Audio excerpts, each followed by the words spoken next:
We are going to start with the rendition of the African Union Anthem, and immediately after that we'll do the South African National Anthem. And then there will be a few words of welcome and remarks as well by the Deputy Director General for Heritage from the Department of Arts and Culture, Mr. Ndima. After him, Ms. Kilabugile Stivelo, DDG.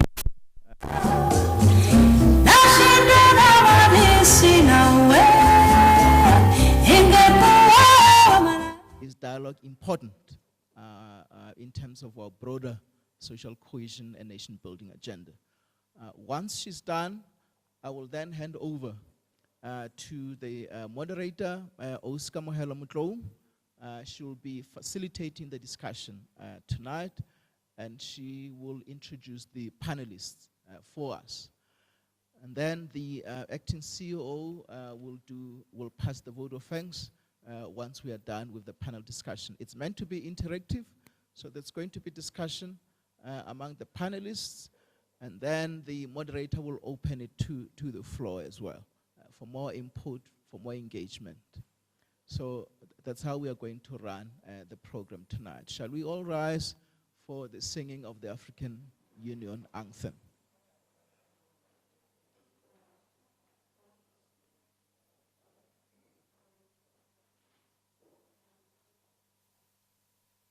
In terms of the actual lyrics of the anthem, they are here on the CD. But we hope that in the next year or two, we'll not have to be reading the lyrics, we'll know them by heart. If they could please assist us with the sound.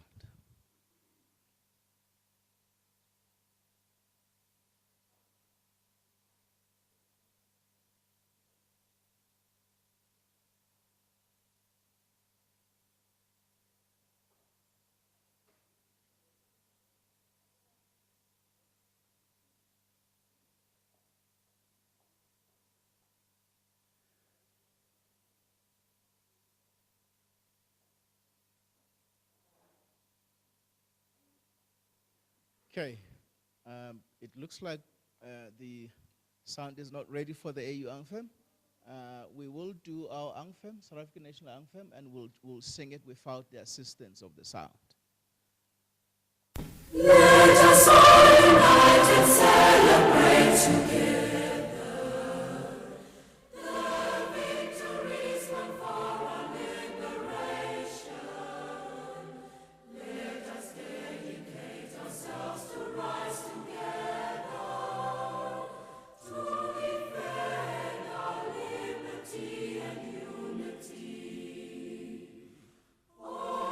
Sons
much. We may be seated. Without wasting any more time, I now have the pleasure to invite the Deputy Director General for Heritage, Promotion and Preservation, Mr. Stephen Bantu Biko, to make a few words of welcome and a few remarks as well on behalf of the Minister. Mr. Bantu Biko. Program Director, Dr. Serote, the Leadership Collective of AZAPO, SOPA, and the broader mass democratic movement, esteemed panelists present here today or tonight, ladies and gentlemen, it is a great privilege and honor that we as a department join hands with you to host this colloquium to honor one of the greatest icons of our liberation struggle to have ever lived. We're here tonight to continue the immortalization project, which commenced many years ago by the democratic government. In that regard, we are also indebted to AZAPO, the BCM, and many political formations that kept the fires burning during the dark days of apartheid in ensuring that Steve Biko's memory is indelibly inscribed in our collective memory and social consciousness, lest we forget. We are gathered here tonight to reflect on his legacy and the extent to which it can assist in the current constitutional democratic project, especially as it relates to redress, inequality, and moral degeneration or moral degradation. While Steve Biko's main preoccupation was with psychological liberation of black people, he was equally concerned about the material conditions, the material conditions of the black subject. Hence, debates around redress, inequality would also have found resonance. This notwithstanding, Steve Biko and his contemporaries were clear that total liberation needed to be attained at the psychological level. That is, it was key that black people exuded a sense which was complete. That is, a complete form of humanity that did not need any further edification or affirmation from without. Therefore, at the very heart of the struggle that Steve Biko and his contemporaries waged was the right to being, or more directly, the right to be black in a world that is generally anti-black. This right to being is pivotal in the context of the global balance of forces that put whiteness at the very epicenter of human advancement and progress, with blackness relegated to the lower rungs of global social stratum. For Biko, this liberation of the mind was vital given the many years of colonial and apartheid psychological onslaught on black sense of self. It was vital that blackness is affirmed from within, given its alienation from itself and the resultant self-hate and self-repudiation.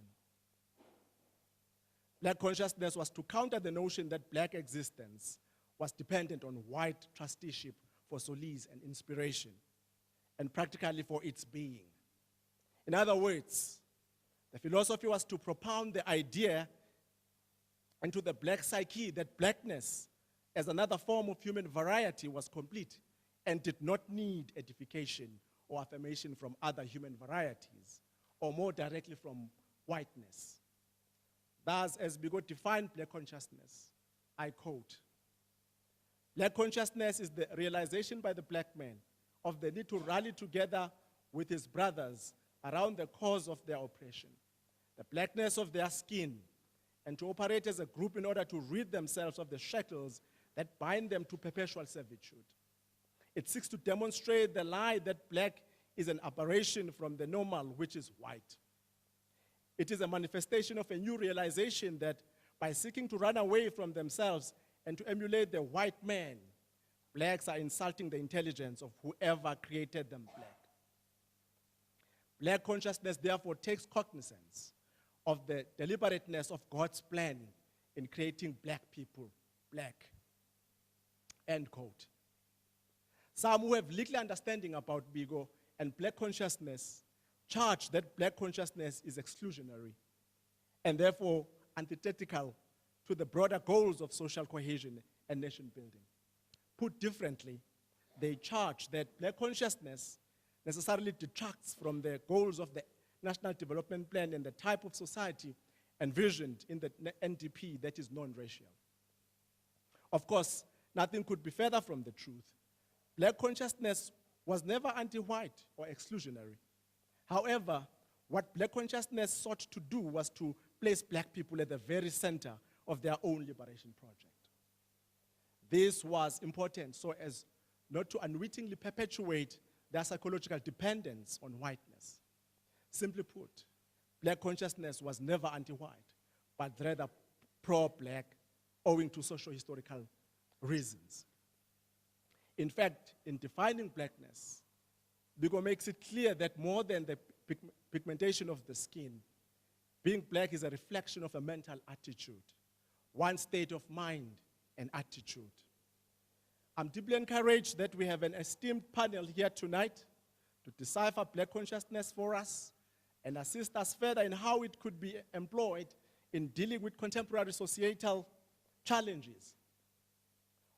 While no doubt panelists will delve into many areas of discussion that best exemplify the life of Steve Biko, there are many pointed questions from us as a department about which we would like the colloquium to dissect and disentangle.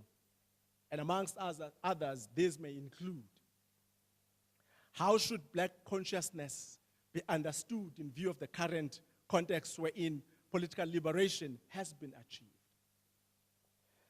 The potential of black consciousness philosophy in ameliorating the woundedness of the black people. How can black consciousness be employed in the many measures aimed at achieving socio-economic redress?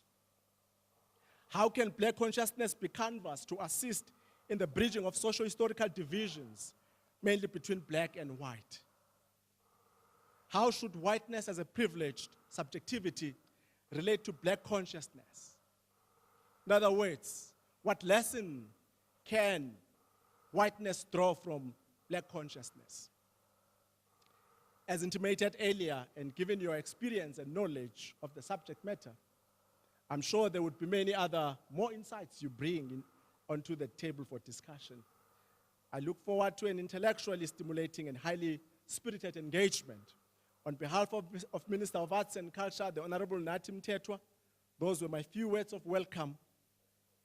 Thank you for your attention and enjoy the rest of the evening. Thank you.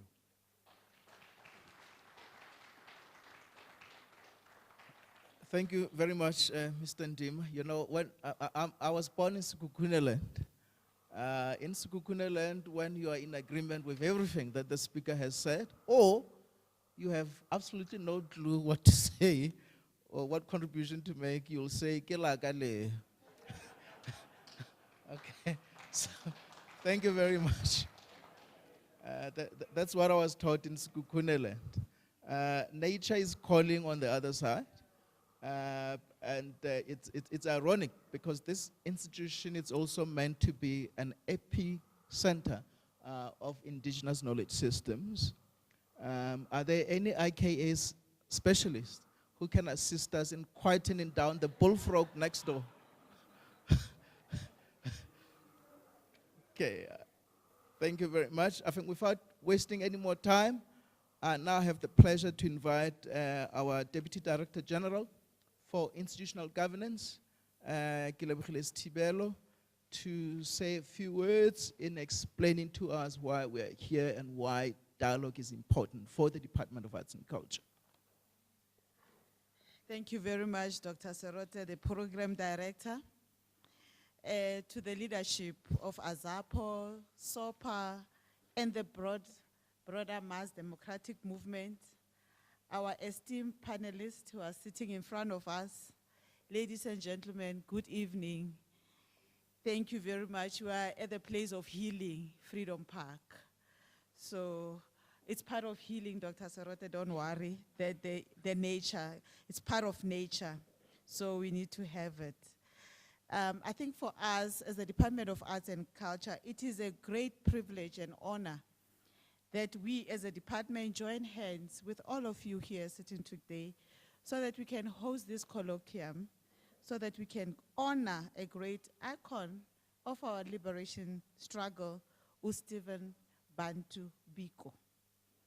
Mine is just to explain the context of this engagement and why it remains such an important element, so that the department continues to support public engagements such as this one, because it is important that we engage and we talk about these issues, these contemporary issues. Because as the Department of Arts and Culture, we are the custodians of the government's program of action for social cohesion and nation building. We have what we call Outcome 14, which is in the current medium-term strategic framework. Basically, what it means is that this is one of government's priority areas. So we need to focus on social cohesion and nation building. And as the Department of Arts and Culture, we lead and coordinate. So we need to lead by example and allow these debates and these discussions to take place. So government is serious about building a nation. So the substance of this MTSF is an extrapolation of the government's party's manifesto, wherein social cohesion and nation building counted among the many other promises in their election manifesto, because it was in the political party's manifesto, the current political party that's, that's leading government. So that it must also be borne in mind that social cohesion and nation building is not a new preoccupation of the current dispensation. In fact, discussions about the national question have always been there, even during the period of the struggle for liberation. Many position papers were prepared, they were interrogated, and people were engaged with what concerned the time of South Africa needed post-apartheid South Africa. Because people had to say, this is what we want as a nation when apartheid ends. Therefore, in the current MTSF and the program of action for social cohesion and nation building, there is a specific sub-outcome which enjoins South Africa to promote social cohesion in nation through increased interaction, that's what we are doing today, across race and class. So we would have loved to bring all the other racial groups here today, so that as Africans, we don't just talk to ourselves, but we hope that we'll be, through media is here, we will be able to touch all the other people in South Africa tonight. Therefore, dialogue is important as a lever to quell social historical divisions owing to our divisive and racist past. Therefore, as a department, we look to dialogues as one of the levers in bridging the socio-historical divisions across society that manifest mainly along the contours of race, ethnicity, culture, gender, religion, and many other considerations. So as a department, we sponsor these dialogues as they resonate strongly with the mandate we have been given by Cabinet. Hence the colloquium tonight on Black consciousness. We have the colloquium here tonight as a way to get South Africa in a conversation. So we are going to be talking. And when you have a conversation, you need these intimate spaces. And we really thank Freedom Park for making this space available so that we can converse. And conversation that must involve all of us across race and class. Black consciousness should not be a preoccupation of Black people, like as the previously oppressed people. I think my colleague, Mr. Ndima, has alluded to that. Rather, white people also need to engage with this subject so as to appreciate the effects of the system that was sponsored in the past and that continue to profit from its legacy by virtue of simply being white. Further, it is a conversation that is critical and necessary for whites as part of reclaiming their own humanity, because there's something fundamentally inhuman about racial oppression, as it has psychological effect not only on the oppressed person, but also on the oppressor or the beneficiary of the oppressive system. Thus, white people should also embrace black consciousness as a way to free themselves. We look forward to a productive engagement, and perhaps some of the ideas that will be coming out here tonight could assist us to influence the nature of our strategic interventions. They will also assist us, because we've been asked by Cabinet to say, are we really making an impact? What will promote a socially inclusive South Africa? So we will be hearing from the discussions tonight, especially those that are meant to promote social cohesion and nation building. Thank you for your attention, and may you enjoy the rest of the evening. Thank you very much, Program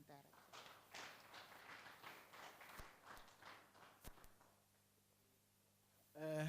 Thank you very much, DDG. Also, as it was the case with Mr. Ndima, it's even more tricky for him because she's my direct line, she's my boss.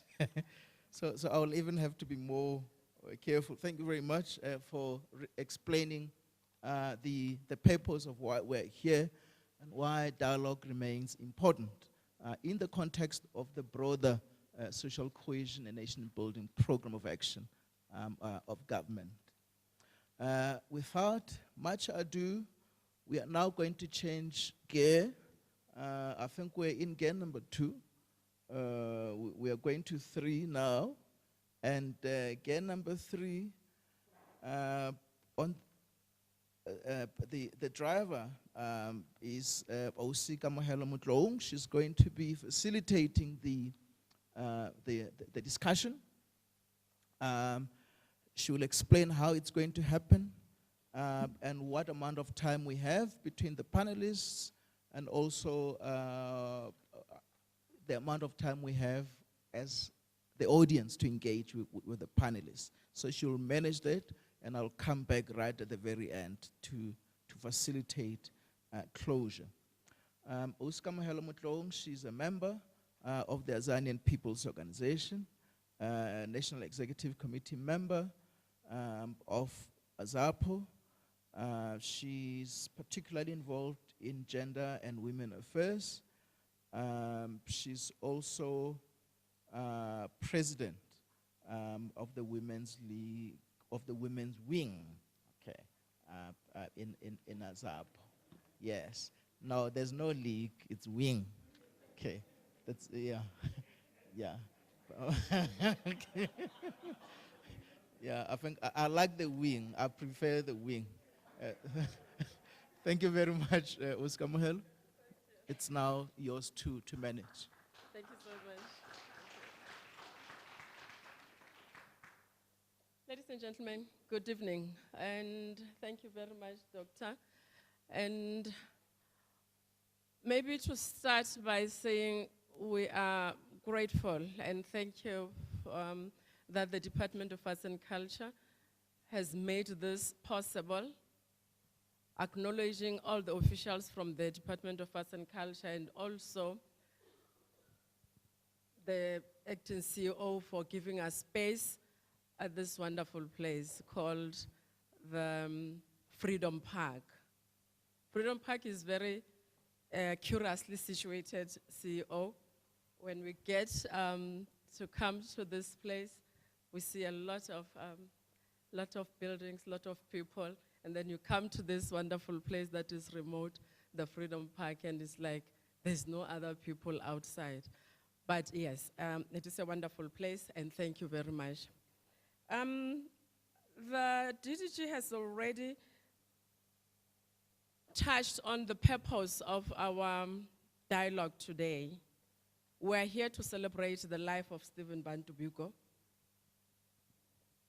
We are here to commemorate his life.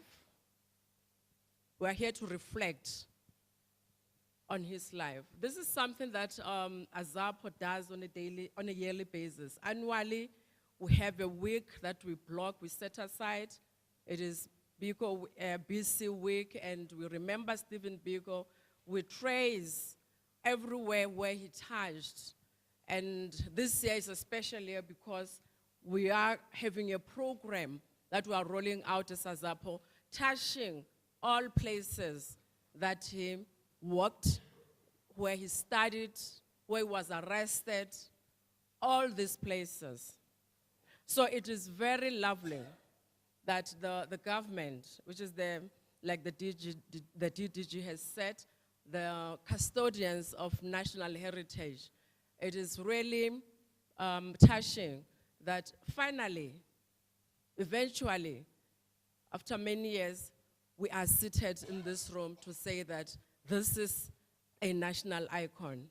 This is a national hero. Because AZAPO has been doing this all these years. Give a hand to the Department of Arts and Culture, comrades.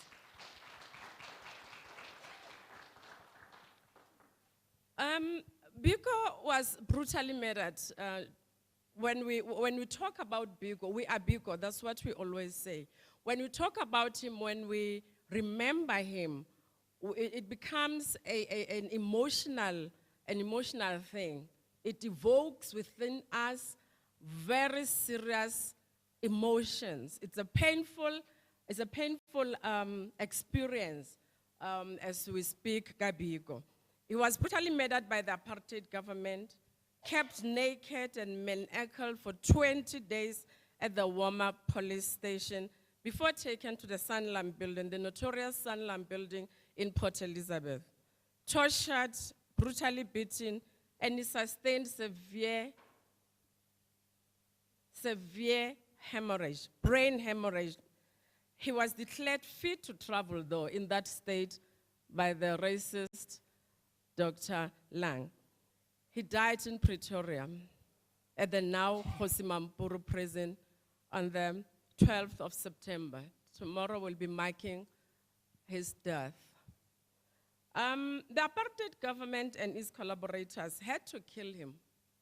They had no choice. They had to kill him. The kind of man that he was, the kind of ideology that he had, and the kind of, what he saw in the horizon for black people, they had to kill him. They've let many freedom fighters alive, but they had to kill Biko. They had to kill this ideology because they knew that it was going to liberate black people totally, physiologically, psychologically, in all essence of freedom. He was murdered because of his unrelenting quest to free his people from the psychological shackles of white domination and supremacy. He hated apartheid with a passion. He hated it with all his being. And his goal and vision was to make his people realize that they are equal to any and to all human beings, to teach black consciousness as the only philosophy that will restore black pride, that will restore black confidence, total mental freedom of our people. That's what he stood for.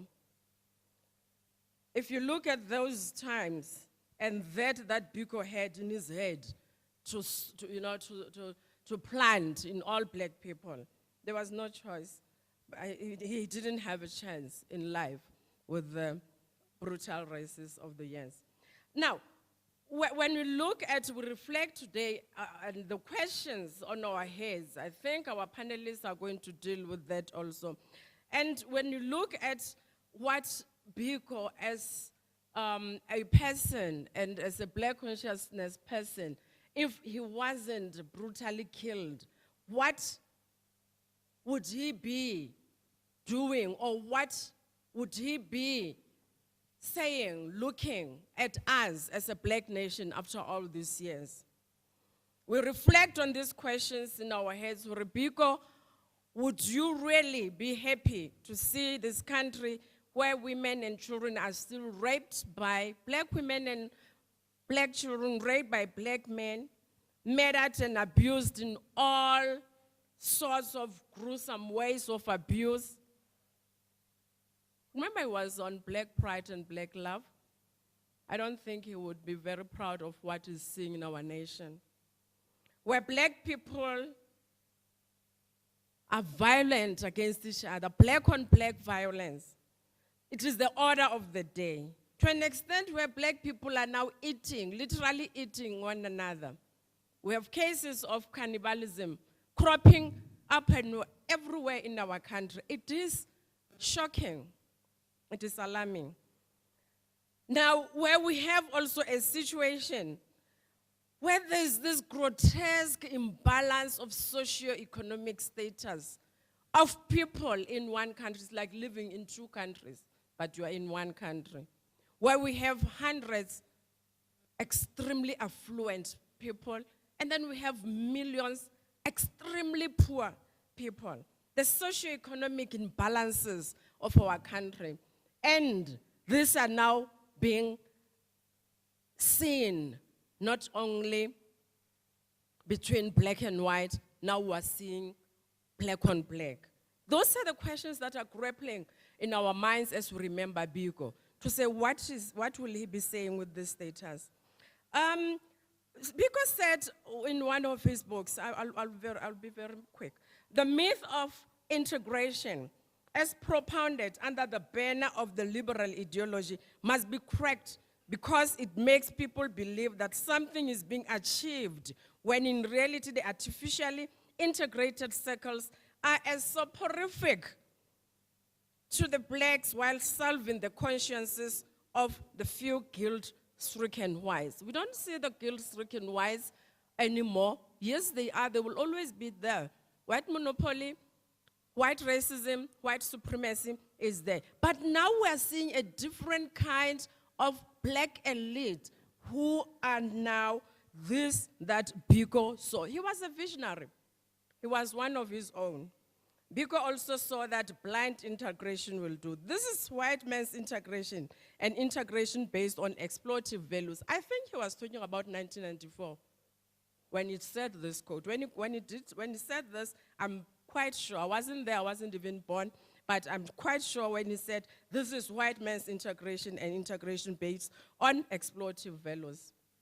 The purpose of this dialogue, ladies and gentlemen, is to examine how the philosophy of black consciousness is the answer to the aforementioned matters or problems, amongst others. There are so many problems that I think if we deal with black consciousness and becomes our ideology and way of living, that these things can be, they can be reduced to zero at some stage. The four-member panel will elaborate on the following topics, bringing the core purpose of this colloquium together. Black consciousness, being black and the inalienable right to being, national identity, blackness and whiteness as coexisting subjectivities, and then black consciousness and the socio-economic redress, and also black consciousness and spirituality, particularly Christianity. I don't know how we're going to do that, Doctor. I really don't know. I don't know how we're going to do that now. Okay, this will be addressed by our distinguished panelists and will follow as the audience. They will follow then an interaction. We will engage and ask questions and also comment, and like the DDG who welcome us indicated that it will be an engagement and we'll be teaching each other and trying to come up with what is it that is good for us as black people. I will have to set some rules. Unfortunately, like Doctor has said, time is already, running before us. We're chasing time. Cell phones, let's put them on silence and on vibrating mode, and afford the speaker time to finish, and because I said afterwards we'll have engagement and interaction. Let's afford each and every speaker to speak. Each and every speaker will be given 10 minutes. There will be 10 minutes to speak. Yes, simple. There will be 10 minutes for each speaker to speak, and then we'll engage. I will start The first one to take the podium will be Ntate Pethu. Ntate Pethu, before Atlamona, I just want to tell you a little about him. He will be talking on the arts and culture and also integration of those into Black consciousness.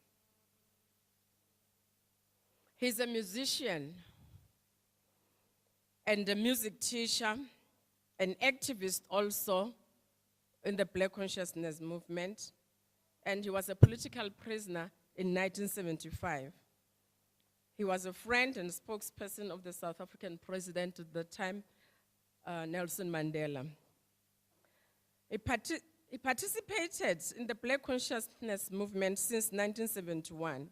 In 1971, also, he founded Mhloti, working with others such as Wallis Rote, producing music, poetry, and theatrical events, and performing speeches by political activists at schools, churches, and political rallies. He also organized the Mdali festivals in Soweto, of which he was a founder member and spokesman, and in 1975, he was detained under South Africa's 1963 Terrorism Act for 10 months. He was held in the notorious Johannesburg Police Headquarters, John Foster Square. He left South Africa in 1977 after the murder of Steve Biko, and he began a life of exile in Britain. And he came back 20 years to South Africa and settled on a farm where he lives now in Magaliesburg. He's a writer also. He's got 2 books on his name, and Night Fell, Memoirs of a Political Prisoner in South Africa, and it was banned in South Africa those years. And you also have one that he wrote after exile, which is called The Bull from Moruleng, Vistas of Home and Exile. Let's welcome Ntate Pethu, ladies and gentlemen.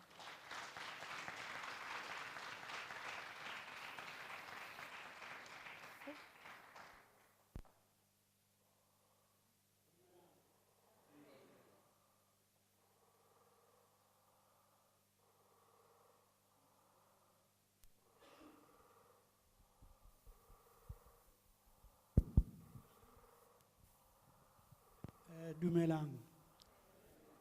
10 minutes seems to be very short time. And so I will rush and try and do it inside 10 minutes. I will both read it and speak to it, whichever will come first and will facilitate my attempt. Artists, I have a problem. I had a problem for a long time because society does not seem to understand what we are about. They take us very lightly, as if we have nothing else to do. Now, I have this introduction. Entertainers should be reconsidered, especially.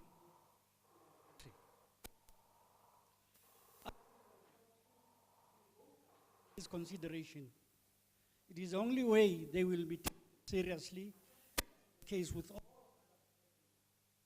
journeys, educational and others, that these then would-be artists travel towards recognition, just as painful and hazardous undertakings which command respect as a matter of course. Post-1994, the role of artists in South Africa, is it gone? In assisting how this country should look like, sound like, be like, in all areas of society. In many instances, artists are sensitive to the fact that the actual work to be a free nation does not stop on Freedom Day. Artists are usually aware that the actual work starts on the day when the actual work starts after freedom, so-called freedom. My starting point, the face of South Africa. The first ports of call, in our case, the entry points, the airports, e.g. OR Airport, OR Tambo Airport. This airport, the greeting face of our country, is as any other airport I've been to in Europe. Once inside, nothing screams at me that I have arrived in Africa. If anything, I would be anywhere in Europe, safe for many black people that I see around. The rest does not announce an African welcome at all. Color, representations, and any other offerings. There are the gray concrete walls and pillars of Europe. There are the gray suits, costumes, and clothes of Europe. There are all the gadgets of Europe in this African country taking and being allowed to take center stage. Of art, not one image of culture nor of heritage, to both impress and welcome the visitor. This artist, me, is that we seem to lack self-assertion as a country. We seem to want to appease. We seem to want to say we are the same. The truth is, we have many different offerings to make, but we are not doing so. Shame on you, South Africa. Parliament is another point. It is one of the faces of South Africa. It is also not different. Its interior is drab colors, grays and browns, and not a spark of one bright color or color associated with Africa. Or in this case, South Africa. Gray and black suits and ties. I'm not having a tie on. All over the place, including costumes, wigs, and all, as if we are not proud of who we are, as if we prepare to be imitators, having forgotten Oscar Wilde warning that imitation is the tribute mediocrity pays to genius. We've let Steve Biko down by not being proud of who we are and what we could offer, lacking the self-reliance he so harped upon. Public government offices are other faces of our nation. As far as images of who we are go, we are appalling. Several government offices I've been to are embarrassingly naked, just the same as the country is naked, of images of what our country is all about, of who we are, of what Steve Biko tried to enthuse in us, our pride as a people, our pride as one nation. The only moronically dull images I have encountered are the brown images of the president of the country, the relevant images of the particular minister in brown, the deputy president in brown, and other functionaries in brown, on a brown frame, on a brown background, on a brown photographic paper. No other work of art relevant to the place. There is a little respite though, and I accept it, and I acknowledge it. The Constitution Hill. Thank you, Albie Sachs, unless I'm wrong, for the sculpture of Dumile Feni. Further on in the same space, thank you, Constitution Hill, for the sculpture of Noria Mabasa. Otherwise, neutral colors are the order of the day. Afraid of colors associated with Africa, we are as neutral as non-whites. We missed what Biko was trying to preach to us. We are neutral as non-whites. And there are still many non-whites in our country. Just see the body language in parliament, then you know what we're talking about. We have not asserted ourselves. The flag, in my view, the flag, the South African flag, the South African new flag, a small departure in designing the new national flag of South Africa. The former Curricular, you know which one is the Curricular? Curricular is the other flag that used to oppress us. The former Curricular corals are still dominant in the new flag. Orange, blue, and streaks of white. The triangle of black squeezed in by yellow is immaterial. It is more like a cornered color seeking to escape.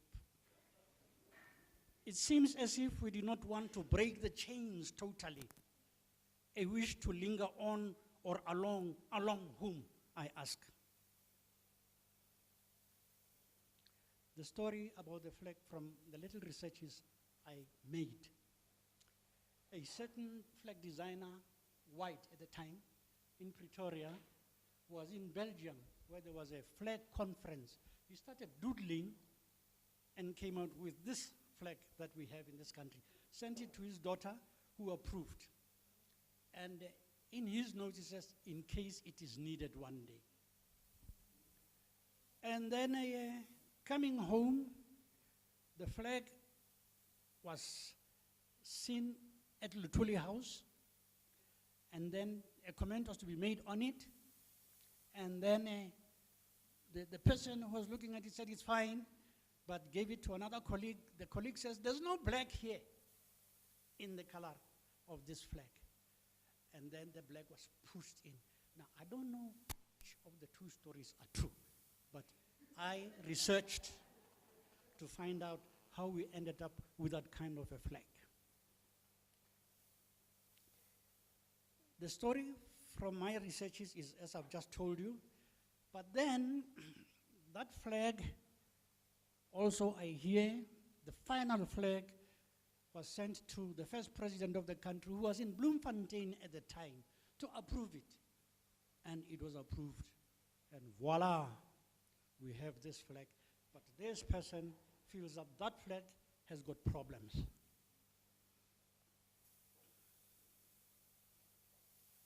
The flag, in my view, is of poor design.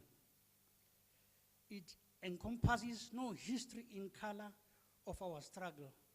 Many flags in past colonial struggle countries refer. In the new flag, I fail to recognize that history, my history of struggle.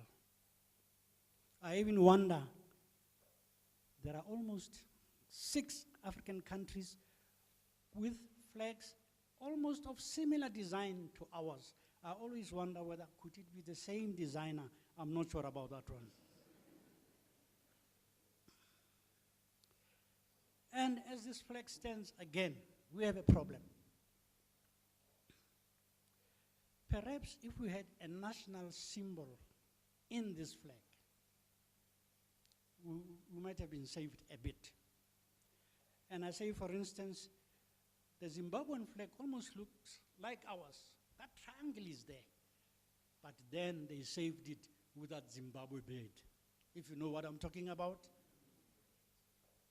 And also, that flag of Zimbabwe can never be hung upside down or wrong way round.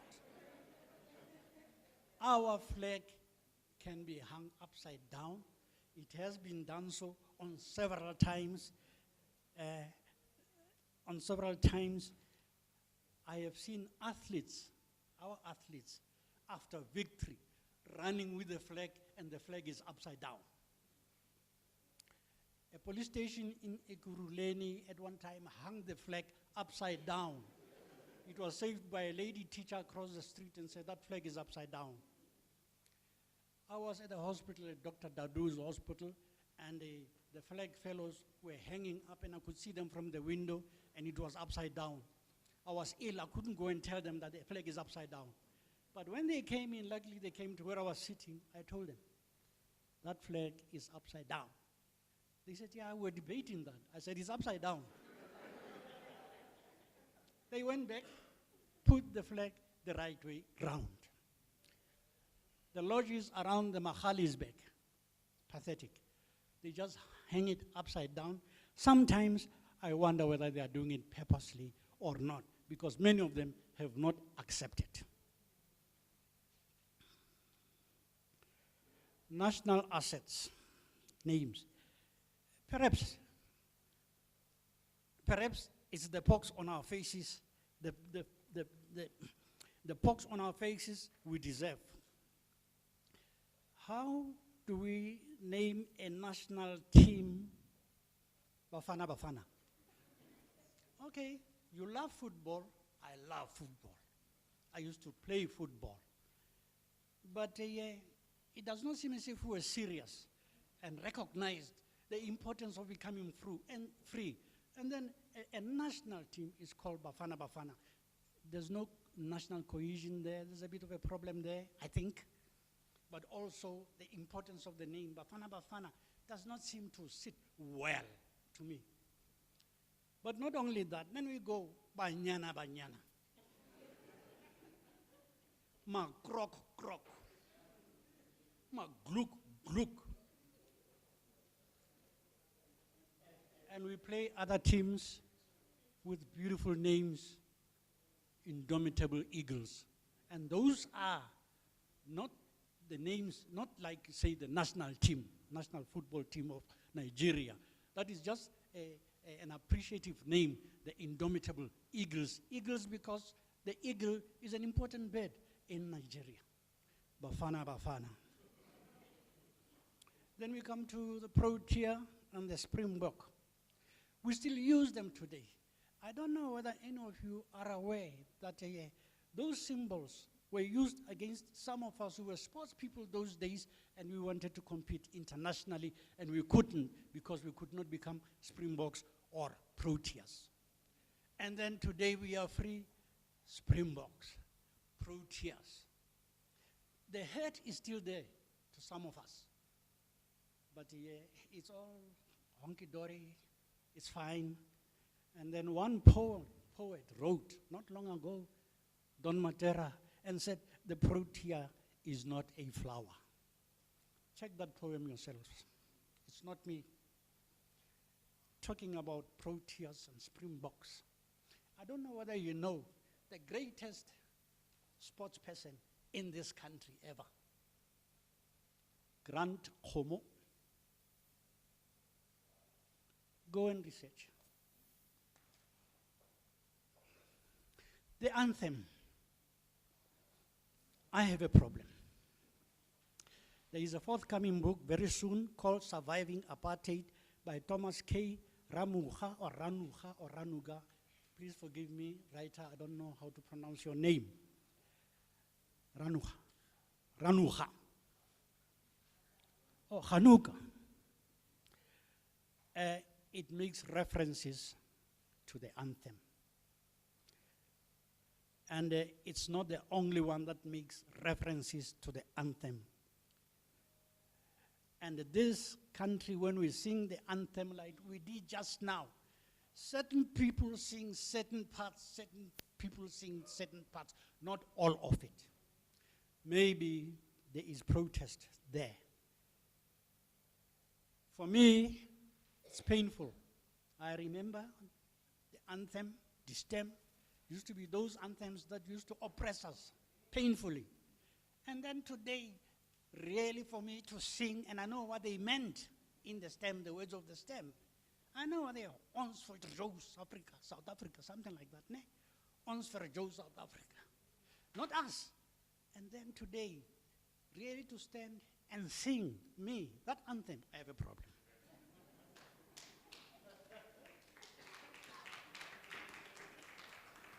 And also, we have a country without a name. Colonialism left us with the name South Africa. During our struggle, we were in South Africa. Post our so-called struggle, we are in South Africa. That is not the struggle I was involved in. I thought that we were going to give a new country birth.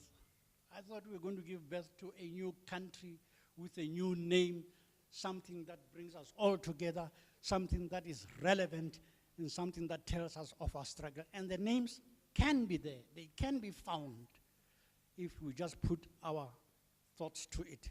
It's the only country post-colonialism that still has the old name, and it is not a name. It is not a name, it's a geographical disposition, everything, period. In South Africa, southern part of Africa. That is why sometimes we are confused. We don't know whether we are South Africans or Africans. Then, of course, the other issues really is up to us. Place names in our country. Nobody tells me that where our people were, those places had no names. Nobody can tell me that. There were names maybe after conquest or defeat, then those names were wiped out. Magaliesberg, there's no name. There's no word called Magaliesberg. There isn't, you can't find it anywhere. It's a bastardization of Setswana. Mogale, Magaliesberg. That would be a simple change. It's just putting the correct word properly instead of Magaliesberg. Tshwane, you should have no problem with Tshwane. If you just go into history, but people lived here and they were living in Tshwane. I won't go into that, but there was Kosi Musi, who had 3 sons. One of his sons was Tshwane. You guys in Department of Arts and Culture, check it out. There shouldn't be a problem about, and these are just examples that I'm giving. It's not that, it's just examples I'm giving. Tshwane, Magaliesberg, Krugersdorp. But when the Afrikaners call that name, they tell you there's no Krugersdorp. They tell you there's Kreersdorp. You get it right. And here we allow them to say the place is Krugersdorp. We allow them to say Magaliesberg, which does not mean anything anyway. Oh, let me go to acknowledgements. Please forgive me, the list is very long of those people we can. So if others are not in, it's not on purpose. It's just that the list of artists who have done so well for our country is very long. But let me just say, acknowledge women. During those heavy days of colonial, women wanted to wear suits and do our hair and ties and things like that.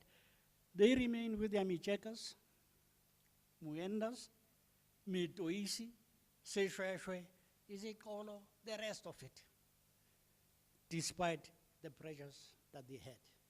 Women were very quick to want to be in suits and ties and all kinds of things. We didn't fight for our culture the way they fought. Quietly, suffering, sometimes even suffering cruelty from us. Family homesteads, brilliant, relevant, and meaningful colors inside and outside. I don't know how many of us, where we live, we show who we are. If I get into the house, I'm in a European's house. Where is the problem?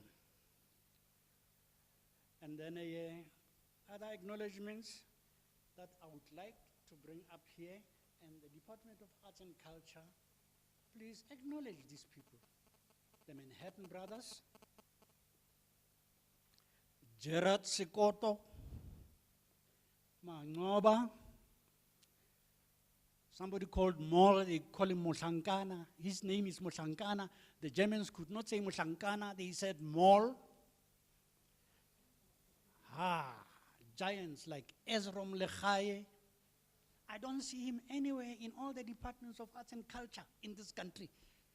Sidney Khumalo, he's all over Europe. We don't have him here. Noria Mabasa, Ben Arnold down in El Dorado Park, Peter Clark, Esther Mahlangu, Eduardo Villa. The list is long. Enoch Sontonga. I'm surprising you. Zephaniah Motoping as a musician, did you not know that? Or did you know that? He composed the African anthem a long time ago in prison in number 4. He has got the African anthem. I know only 2 people who know it. Tami Mazwai will know it if you can find him to sing that anthem. And I was listening to this one. I prefer the Mutuping one. Michael Masote, Marquet Davache, we don't hear a thing. Mamusielwa, the Mueranis, Don Matera, Esikiam Pachele, Tiza Mazibuko, many more. But also the Department of Arts and Culture, and I think Steve Biko would have agreed with this. There were many artists who helped us from outside. African Americans helped us like anything. Caribbean artists helped us like anything. The Africans in the diaspora, Ngugi wa Thiong'o, please recognize him. The Last Poets, New York.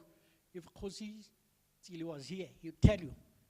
The Last Poets, Malcolm X's speeches, the speech by Du Bois, Max Roach, the drama, Malcolm X's speeches and Du Bois we used to perform in Soweto. When 1976 came, the young people were reciting speeches of Malcolm X and Max Du Bois and the Last Poets. I think I will call it a day there.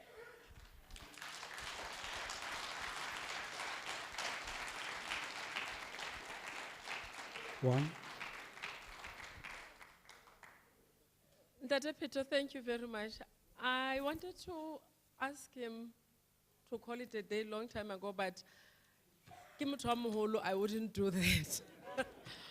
But thank you very much. I think he deserves another round of applause, ladies and gentlemen.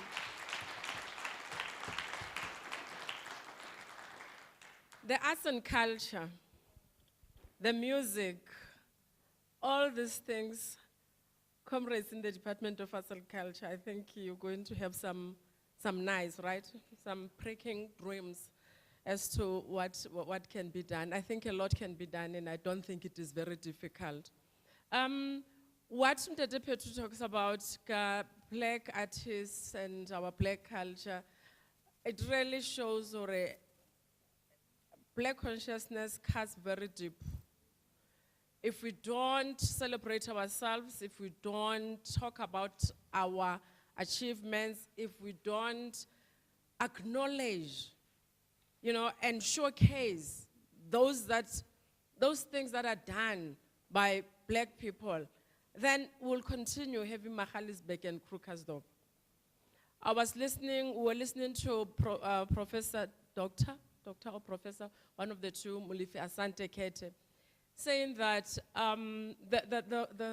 the history, the culture of black people is so deep, and we are not celebrated, we are not known, because ourselves as black people, we don't acknowledge ourselves.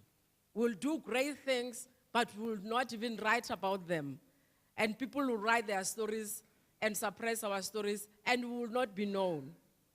And one thing that he said was, if talking to the youth that were in that meeting, to say that if anyone asks you who is the best musician or who is the best artist in the world, don't even blink.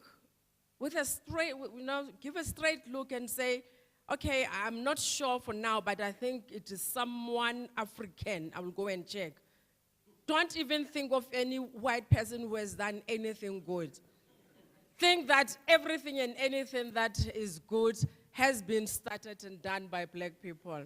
Because if we do that, we won't have that list of those great people, and we do not have them anywhere being acknowledged. We'll have that kind of a country. Thank you so much. Our next panelist will be Ms. Simphiwe Dana.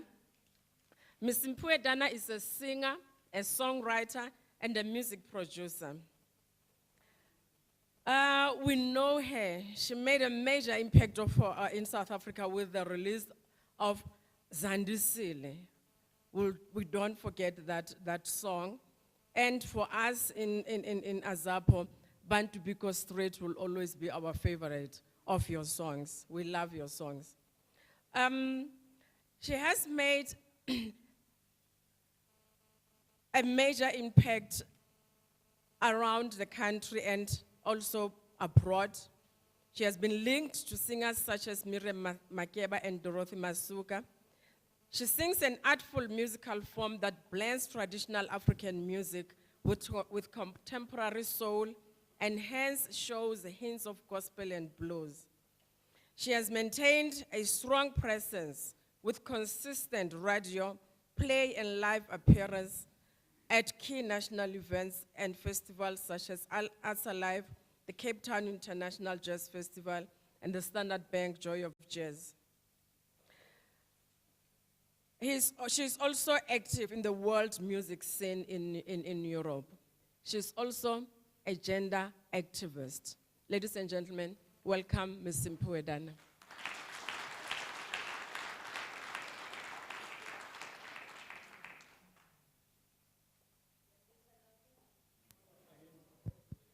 There we go. I'm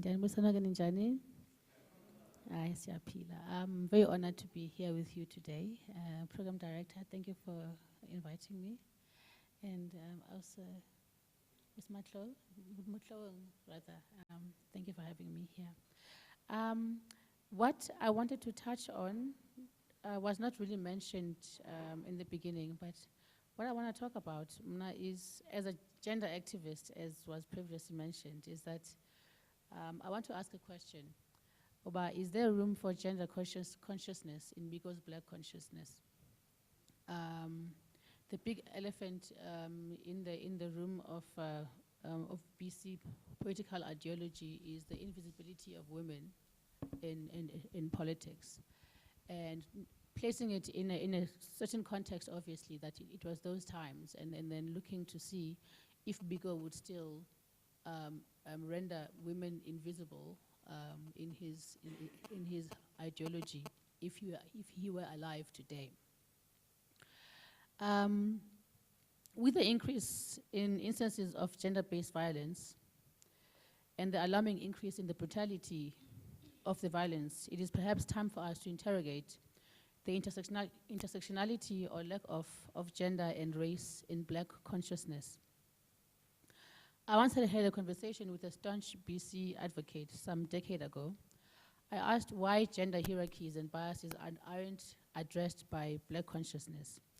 He answered that we should focus on one struggle at a time, and that we would focus on gender issues after the racial oppression was dealt with.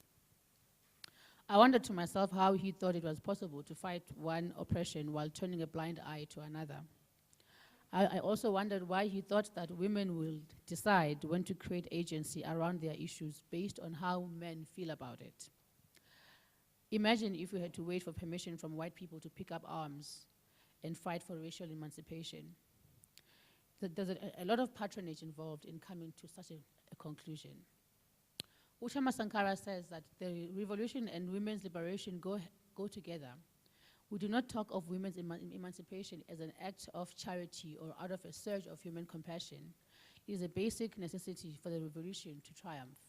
Women hold up the other half of the sky. Now, Uttama Sankara is one of the only African heroes of our liberation who actually acknowledge women as part of the struggle and an active part of it.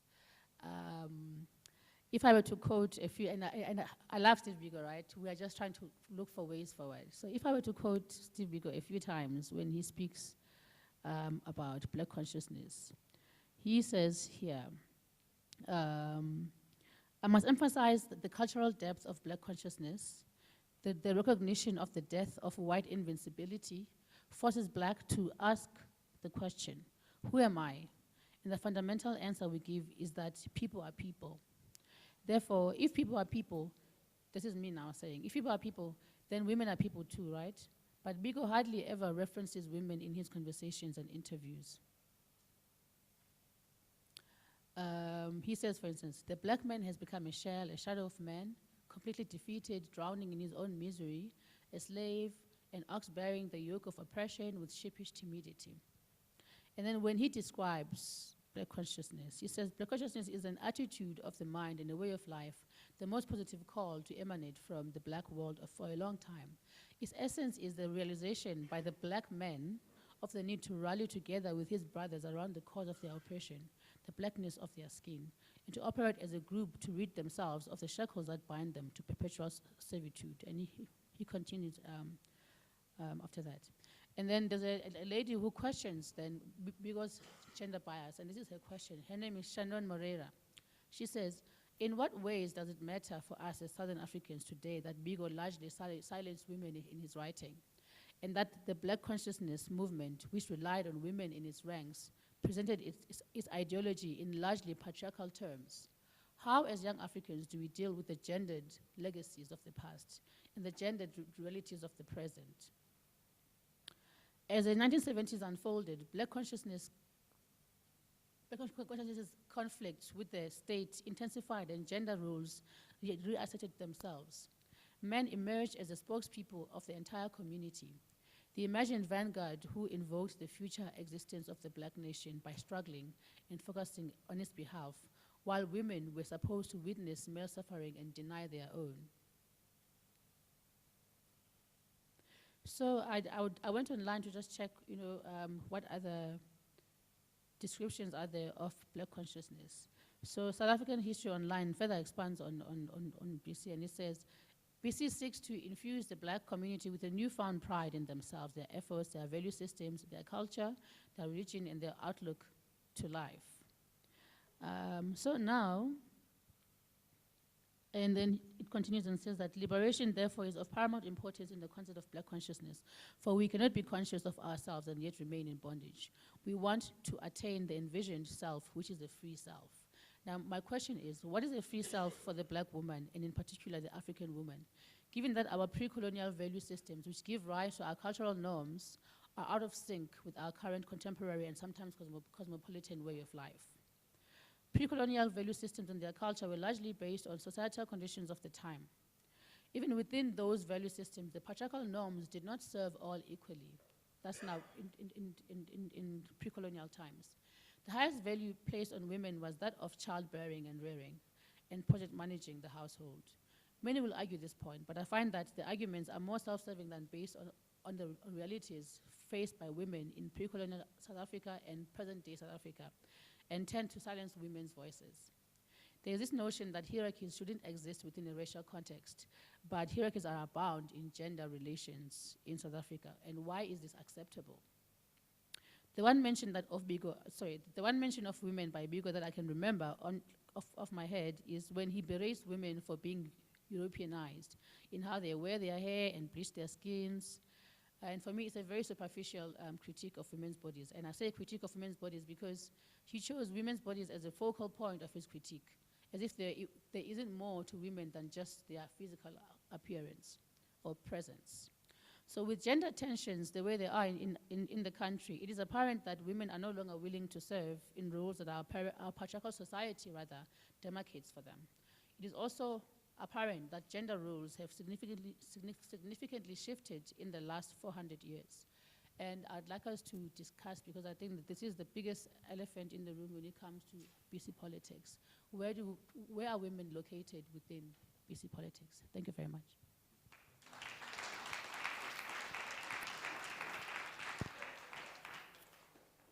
Ladies and gentlemen, let's give a big round of applause. That's a very big issue that she has discussed. Thank you so much, Ms. Imprisoned. The issue of gender equality, the issue of anti-patriarchy, which is what, as gender activists, we are all against, the issue of sexism. These are the issues that Simphiwe Dana is talking about, and these are the discussions that we must take on as we engage. Biko not answering or not getting into an engagement, but yes, Biko did speak of women, that they must be at the forefront of nation building. That without them, it cannot happen that South Africa can be free. He said exactly that.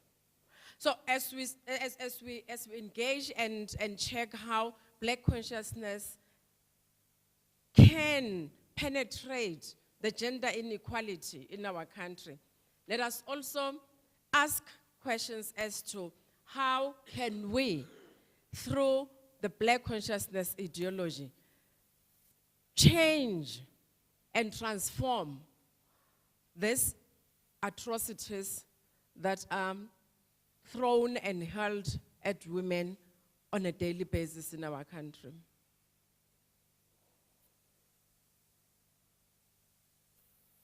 Our next panelist, ladies and gentlemen, is Comrade Cikizwa Dabula. She is the National Executive Member of AZAPO and also National Executive Member of Imbeleko, the women's wing in AZAPO. She's a women's rights and Black consciousness activist. She's very young. She's a powerhouse, but dynamites come in small packages.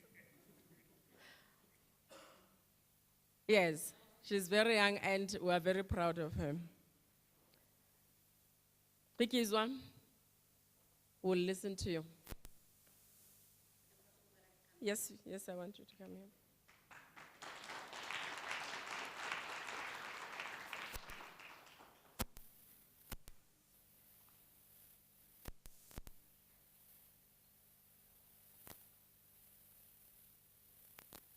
Thank you, Program Director. Am I audible? Am I short?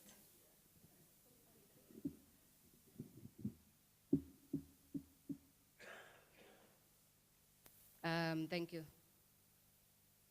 I would like to acknowledge the Biko family, the Steve Biko Foundation, the leadership of the Azanian People's Organization, the BCM fraternity, the delegates from the Departments of Arts and Culture, my fellow panelists, ladies and gentlemen, good evening. Program Director, the stated theme for this colloquium reads, The Year of O.R. Tambo, Black Consciousness in the Democratic South Africa. For me, it is quite strange that the colloquium convened in honor of the Mataya, that is the founding father of the Black Consciousness movement, Obao Steve Biko, should be used to promote and honor Mr. Oliver Tambo. This kind of political charade must be condemned with the disgust it deserves.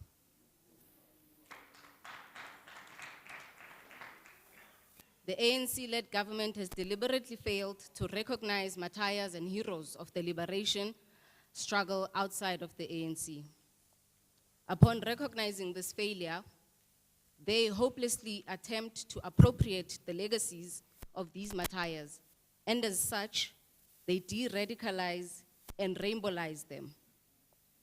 Just to be clear, Program Director, Biko and the philosophy of Black consciousness in its true and unadulterated form belong to the Black consciousness movement as represented by the Azanian People's Organization.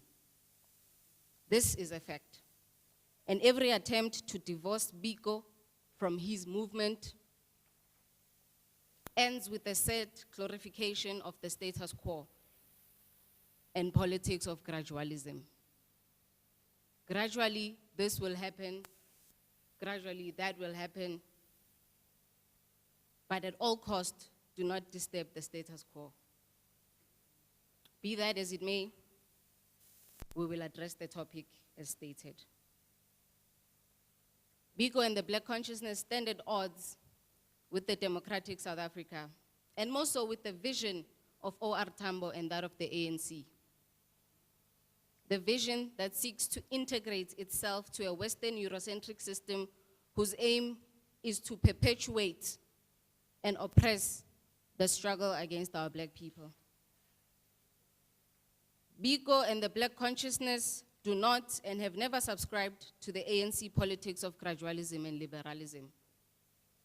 To make the truth to the above statement obvious, we should not go further than Biko himself, who writes, I quote, "In rejecting Western values, therefore we are rejecting those things that are not only foreign to us, but that seek to destroy the most cherished of our beliefs, that the cornerstone of society is man himself, not just his welfare, not his material well-being, but just man with all his ramifications."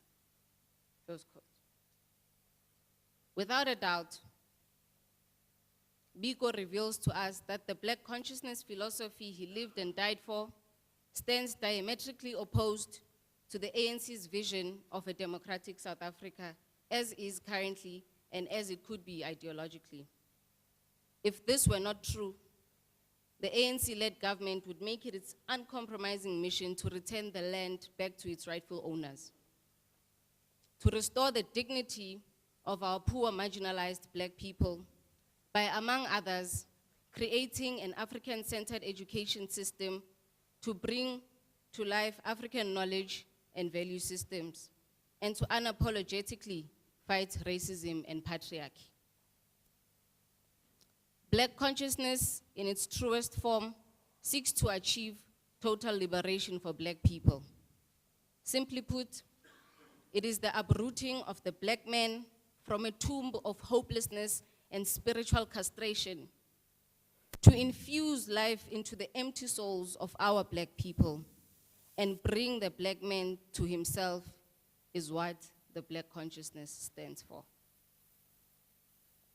It therefore would be disingenuous of us to gather in the name of a martyr, but to not truly commit to a cause that will shape and mold the kind of Black person Steve Biko envisioned.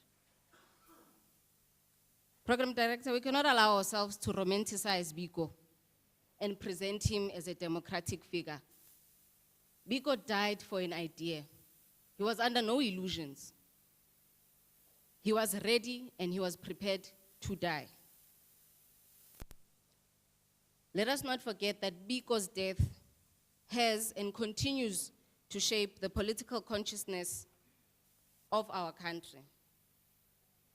And to simply have these one-day events of romantic arrangements in some bourgeois venue, twisting our tongues, trying to perfect a white man's English as if we are celebrating Valentine's Day, is to truly desecrate the martyrdom of Ubawo Ubiko.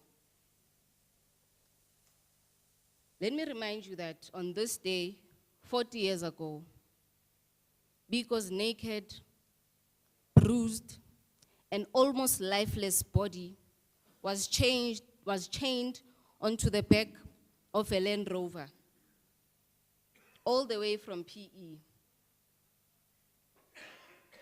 That Land Rover took Biko on a very long, cold, and lonely journey to Hosumamburu Correctional Facility, where he met his untimely death on the 12th of September. This gruesome and humiliating murder of a revolutionary was planned and successfully orchestrated by an organized race, lest we forget, whose agenda is total erasure of our Black race by any means possible. And to come here to discuss in these very nice, comfortable, elevated platforms, social cohesion and democracy with no visible strides to attain total Black power is to ignore the sacrifices of Bantu Biko.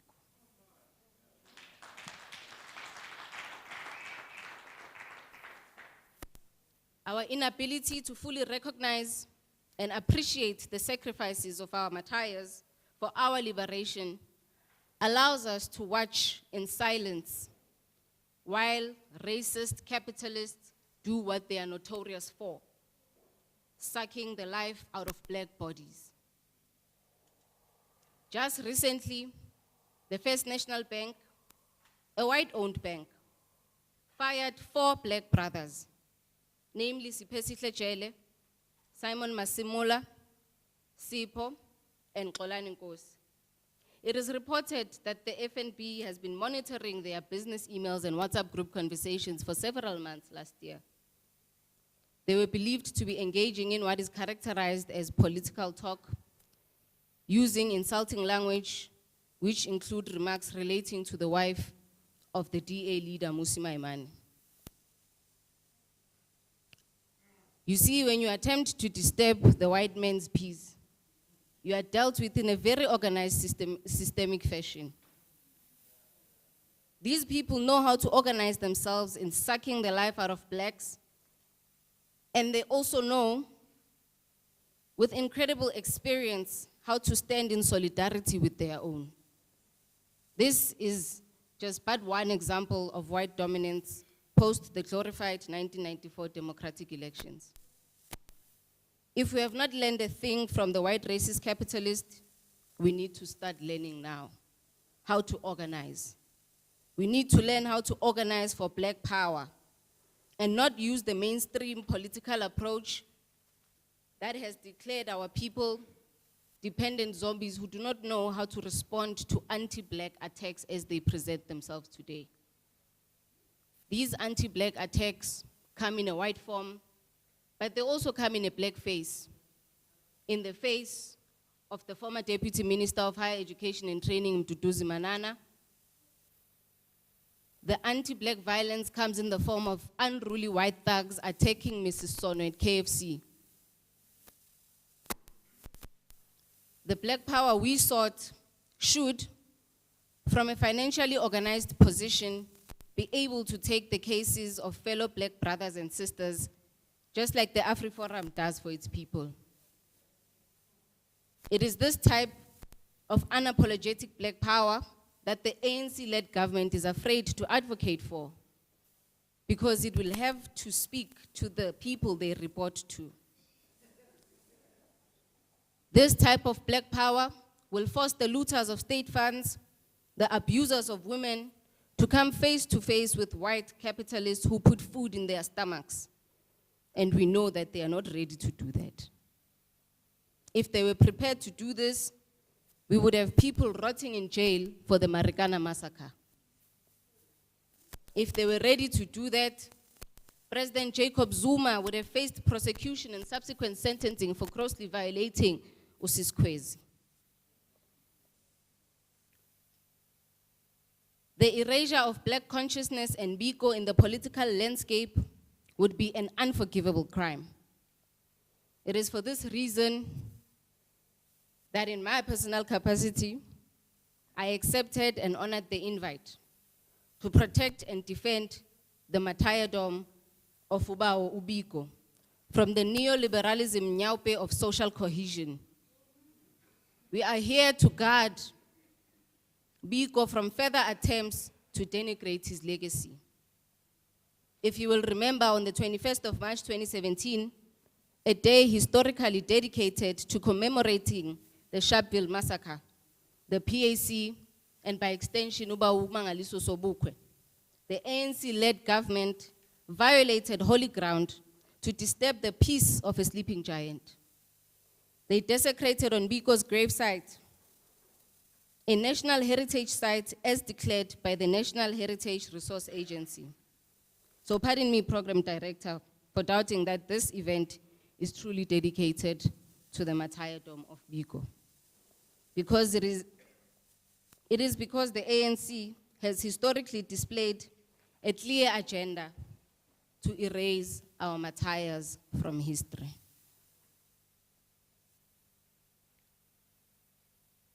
Program Director, I would like to pose this question. Shall we ever have a fair deal in this land? If this colloquium will not discuss the land issue and its connectedness to our spirituality and nutrition, and to a large extent the restoration of our black dignity, then we might as well disband this meeting. if this colloquium is going to preoccupy itself with massaging the feelings of white supremacy, if we are going to cushion ourselves towards comfortable politics, then we are not going to succeed in reigniting the fire of black consciousness as lit by our martyr, Uba Steve Biko.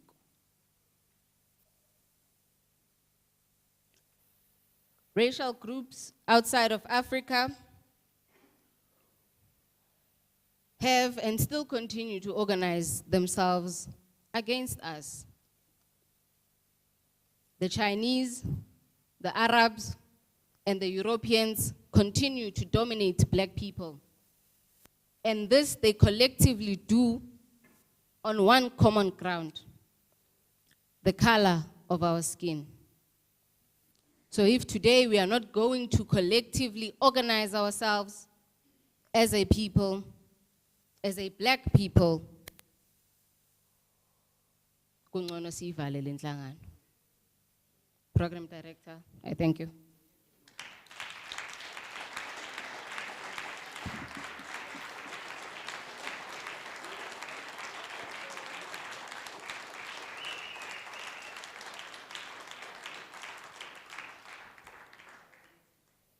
Ladies and gentlemen, let's give her another round of applause.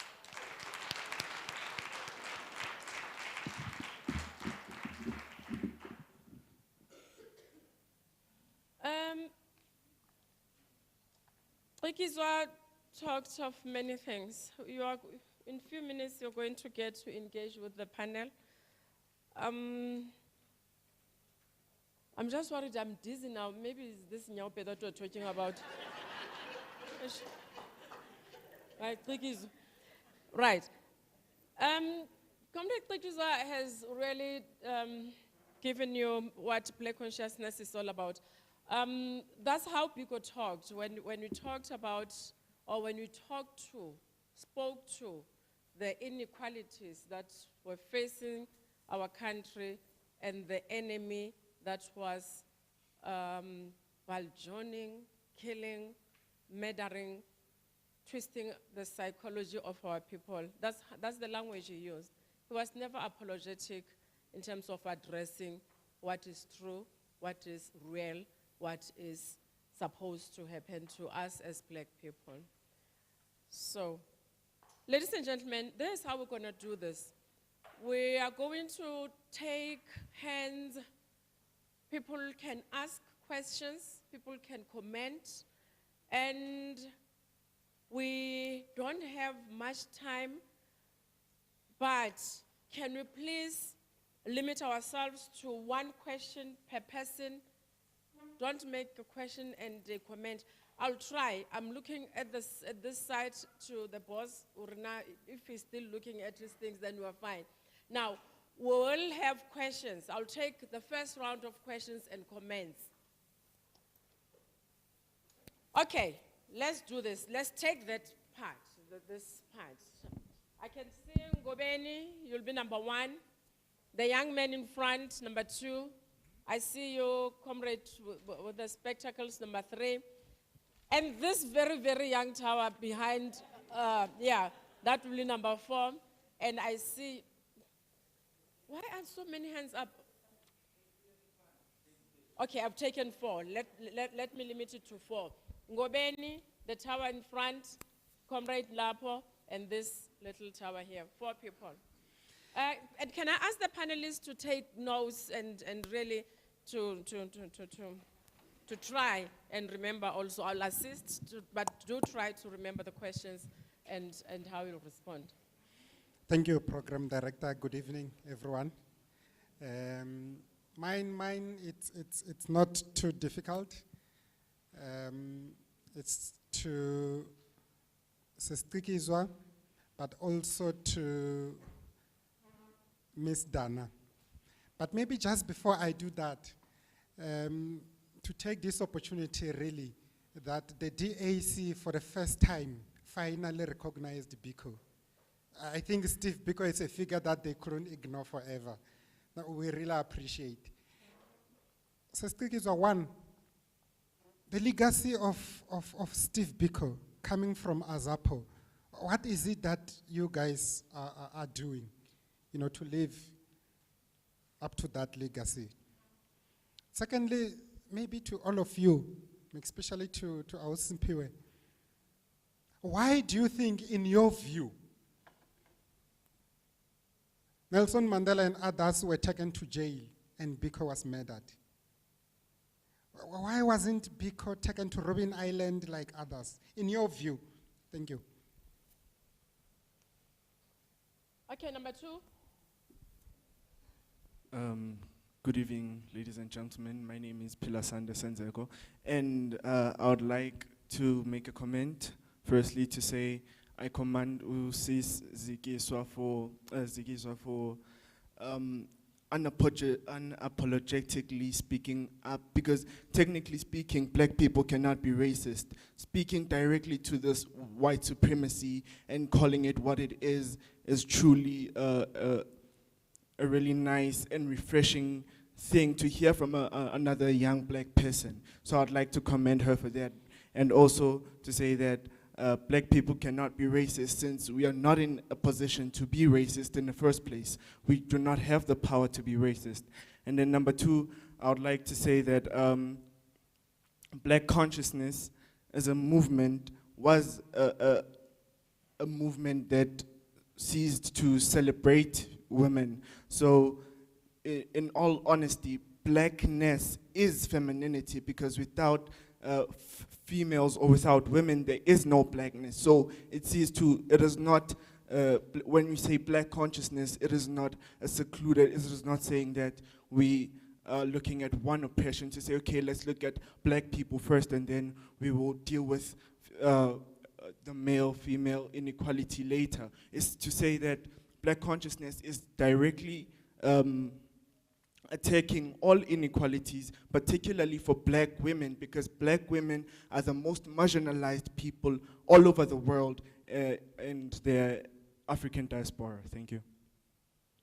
Number 3. Mphathi wehlelo igama lami ndinguGambo. Ndizawuthi qaba andizuya kakhulu ngenxa yexesha. Mphathi wehlelo ngicela ubuza man, not only kubantu abaphambi kwethu but kumntu wonke kulendlu. Uba kutheni man sizixakekisa kangaka sithethe isiNgesi? Akhona omnye umlungu apha. Sibamnyama sonke kodwa siyakhumsha. Ingaba yonke loo nto ihambisana nengcabango zikaBiko? Andiqondi uba kunjalo. Okwesibini, mphathi wehlelo, kutheni man singabantu bamnyama sisebenzisa amagama esiNgesi? Kukho incwadi ebendikhe ndayifunda kaBawo uVusumuzi Pikoli, ndiqinisekile abanye beni bayamazi. uPikoli after eye esikolweni uye wafunda warhatyuliswa kwezopolitiko. Uthe xa buyela kokwabo eBhayi watshintsha igama lakhe, wathi yena akazubizwa ngegama lesilungu kuba amaJuda amaNgesi akanawo amagama esiXhosa, amagama esiSuthu, amagama esiZulu. Zange ndambona nomJuda okuthiwa nguThembelane okanye umJuda okuthiwa nguTebogo.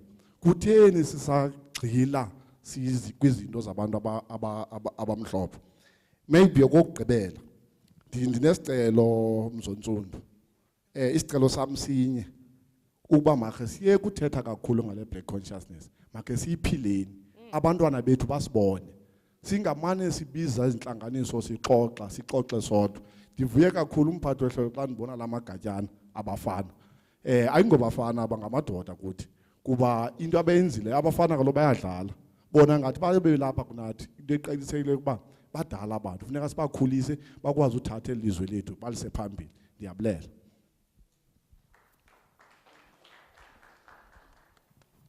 Number 4. Dumelang, lebitso la ka nna ke Thagalo. I heard, I don't know whether it's the arts and culture or someone else, but I heard that they show the gray areas of the government. So I'm not sure who said that. But if you do show the gray areas, why is our history such a lie? I would like to ask that. Because they say Galileo Galilei was the first person to discover that the world is round, which is false. It was an African, Shakespeare actually. He was a magnificent poet, actually. But it actually was an African. So why can't you accept, like, okay, I'm not saying that we are not accepting. I'm saying, why don't you show the beginning of every problem before you come to the latest? You cannot start at the ending and then come back to the beginning. No. You have to start with your history. Know where you come from. Own up to your black being. So, whoever said that, please, I'm quoting someone, but I don't know who really is. Think before you talk. Read before you think. So blacks, kupali to one. Know your history first before you can say anything. Read before you think. Thank you.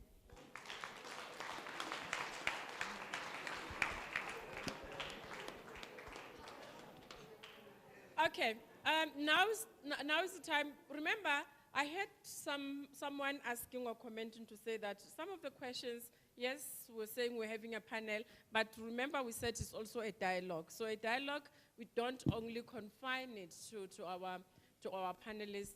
So yes, but we'll give them maybe the first chance and round to try and respond to this that have been put across to them. Yes, in any order, you know which one you'd like to. Now I would love to take Delia Takalo.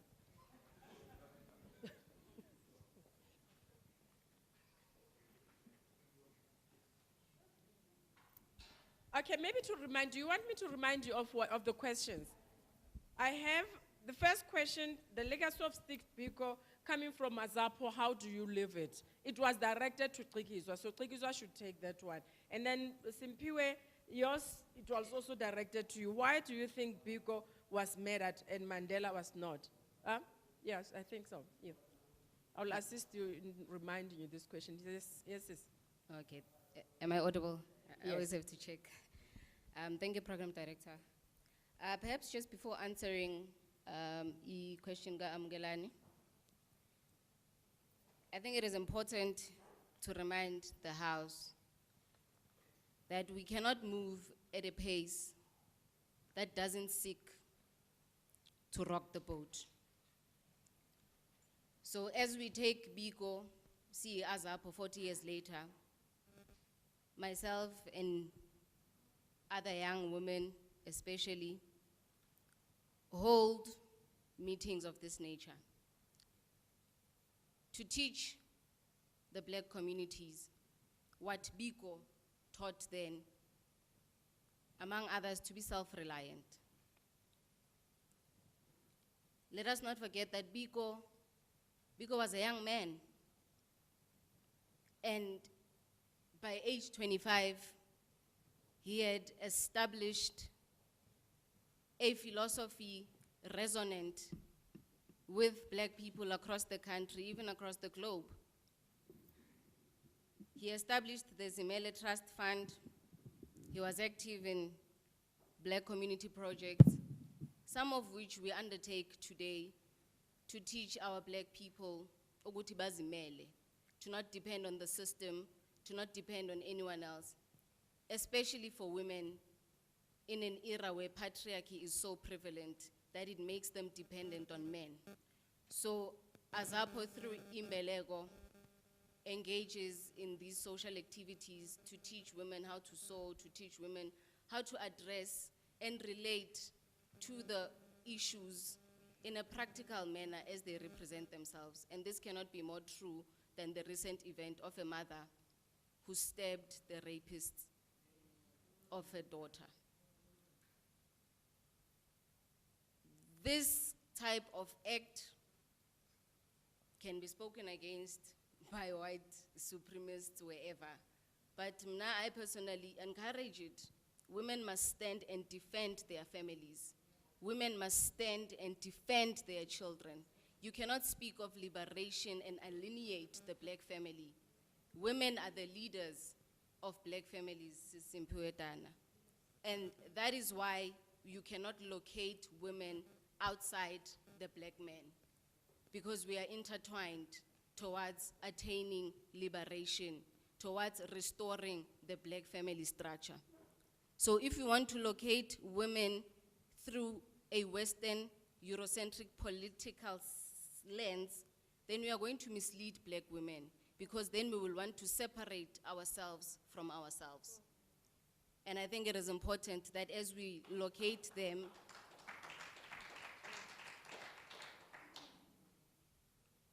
we teach them that the black family value system needs to be reignited. This is how we are going to win overall against white supremacy, when the black men and black women are a family structure united to destroy white supremacy. Thank you.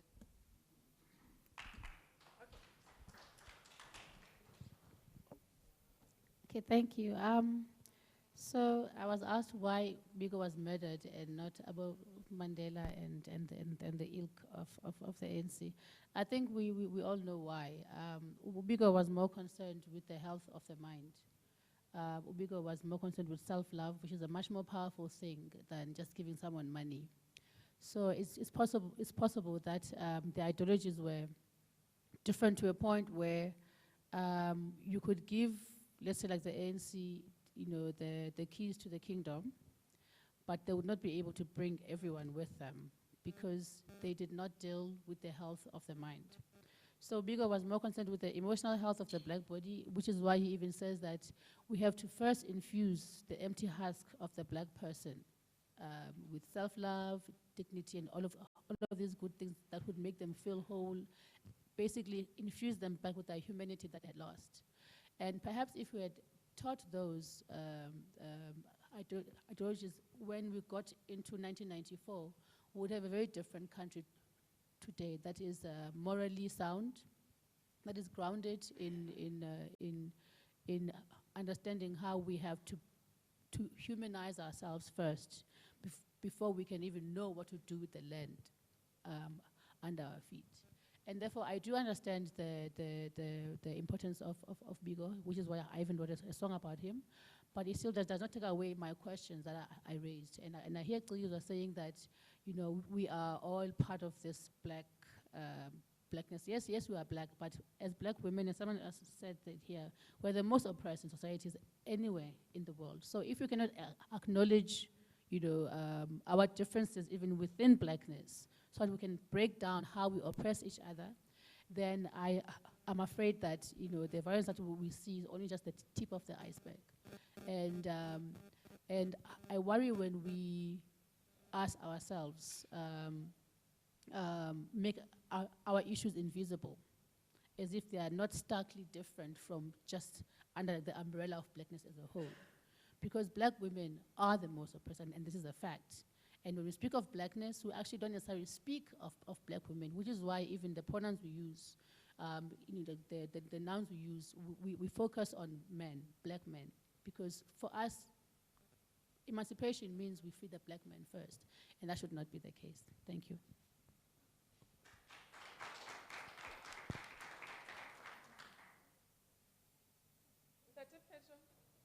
Or any?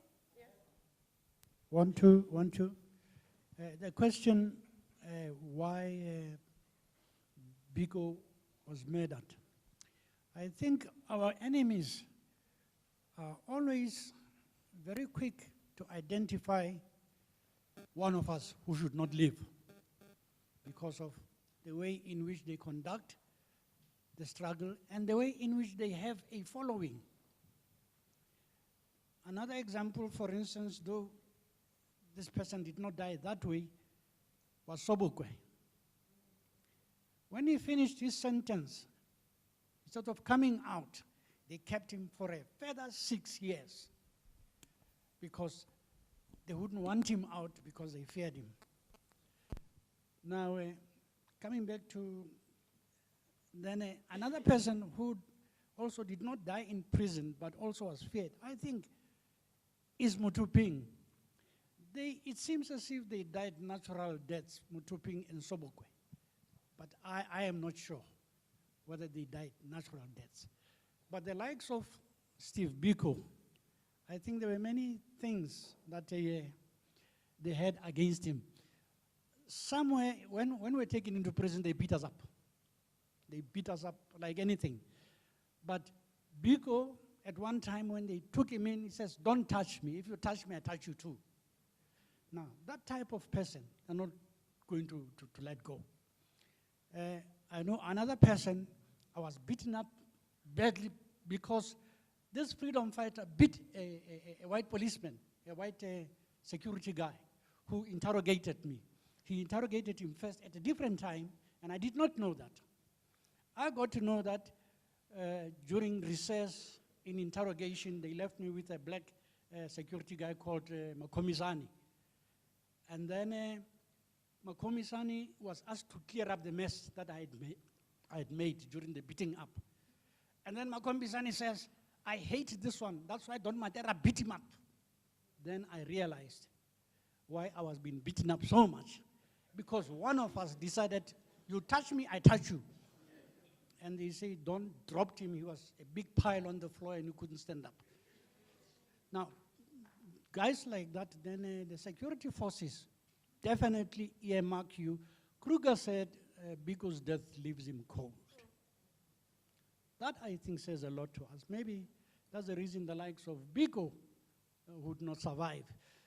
In England, there used to be a writer called C.L.R. James from the Caribbean who used to help us a lot. So at one time, we went to ask him to come and speak at one of our events. And he said, "You young people, you know, in the movement of Steve Biko and others, they are going to kill Steve Biko." He said so, long time. When it happened in 1977, I thought, he told me. So there are those who are targets, and one way or the other, they are going to kill you. Thank you so much. I think, and as I've listened, the panelists tried to answer all questions. Takalo asked as to why then are we teaching and are we taught such a lie, history. Maybe Ntate Petru would want to take that as you outlined the historical arts and culture and why we're not loving all the things that we make. This one is very difficult to answer that young lady. It's very difficult. It is true there are many inventions that came from black minds, many that are not recorded, are not accepted. Sometimes, I don't know whether it's true or not, but when we were abroad in exile, we were told that the traffic light was invented by a black person. Scientists, help us out. Those colors, for instance, the peanut butter was discovered by a black person. Again, please research those things. The peanut butter, I think, is correct. The traffic lights are not, but a whole lot of others. Now, these people, when they conquer us and they have the wherewithal to write, then they write it as if it is theirs. They will not write to acknowledge you. They will write to put you down. And I think that's the reason why it has taken a long time for our history to come through. Sheikh Anta Diop, is he? Wrote about things that you don't believe, you see. It can be true. Yeah. But it has to be true. Art, for instance, in art. We didn't get arts from Europeans. We had art. And if anything, some of our arts were taken by them and then changed. Cubism. They talk about cubism. You go to Mozambique, you find somebody who's never been to school who's doing cubism and does not give it a name. So those who give names is because they have the wherewithal, and then also they are stealing the thunder from the originators. Thank you, Ntate Petru. That goes with what I think Takalo Ntate Petru said earlier in his presentation, to say that if we do not write, if we do not acknowledge ours, then we will always be given by some what they want us to know. The government of South Africa can do a lot better in the education system to make sure that the history that we teach our learners is the history of South Africa, and then maybe they stop knowing that Jan van Riebeeck came here in 1652 as if it was a nice thing. We're going to take another round, and I see hands this side. I don't see hands this side. You are left out. Okay, I'm sorry. Right. I'm going to take 2 hands from this side and 2 hands from this side. I think that's being unfair. Let's take 4 hands this side. Yes. Number 1 will be you, Comrade Kabelo. Number 2 will be you, my sister. Number 3 will be you, my brother. Number 4, Hayo Kamo. Number 4 will be you. Yes. Your hand has been so, yes, you're number 4. You're number 4. Okay, afterwards I'm coming this side. Let me take 4. Number 1, number 2, 3. Your hand was up. Serious? Okay, no, I'll come back to you. I'll come back. After this round, I'm definitely taking hands this side. I think one area that we don't address that Steve Biko addressed was the issue of liberalism. You see, it's significant today because, you see, if you look at liberals today, they see apartheid South Africa and post-apartheid South Africa as a continuum.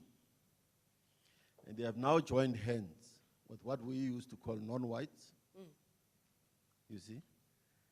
And they are now telling us what the modus operandi should be in conducting the business of democracy. The other thing is the question of gender equality, as you addressed it. One of the issues is who benefits from gender equality? If you look at gender equality, who benefits?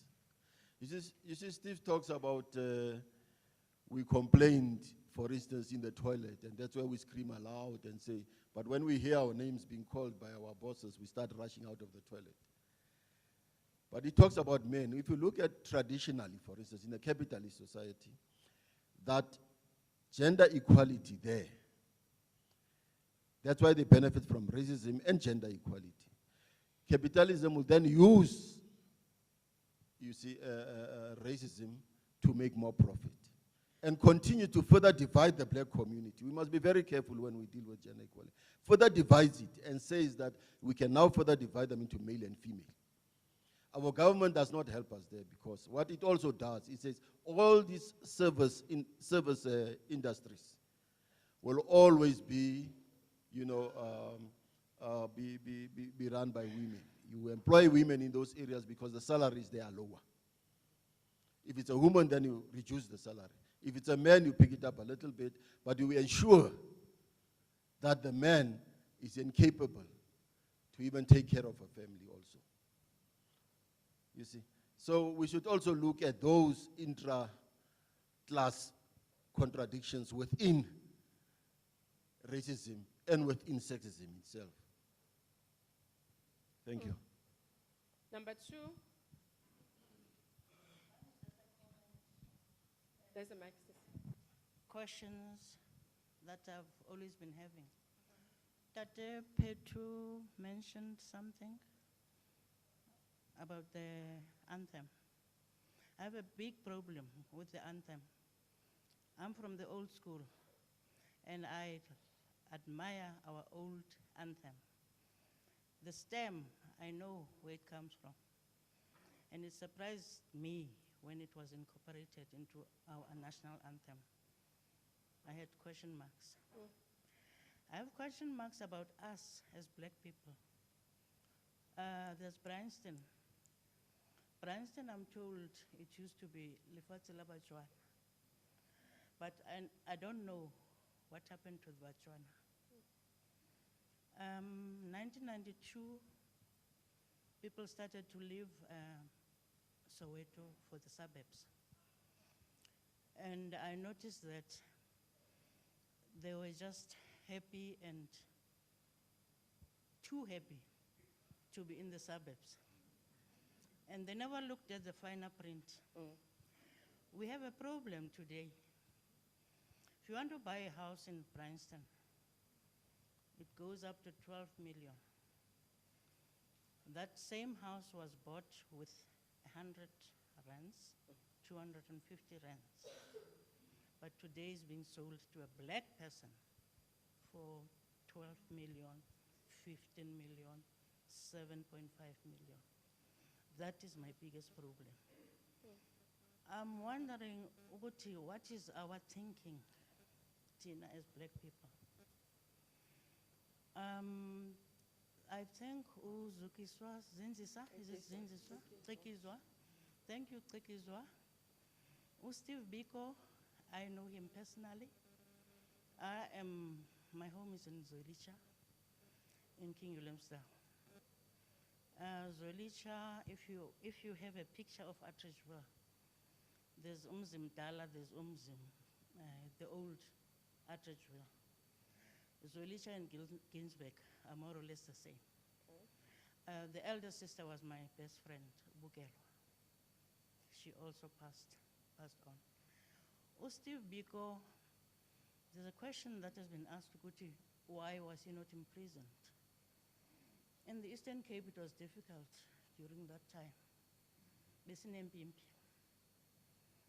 And Steve Biko was sold by a person, today, but it was supposed to be a friend.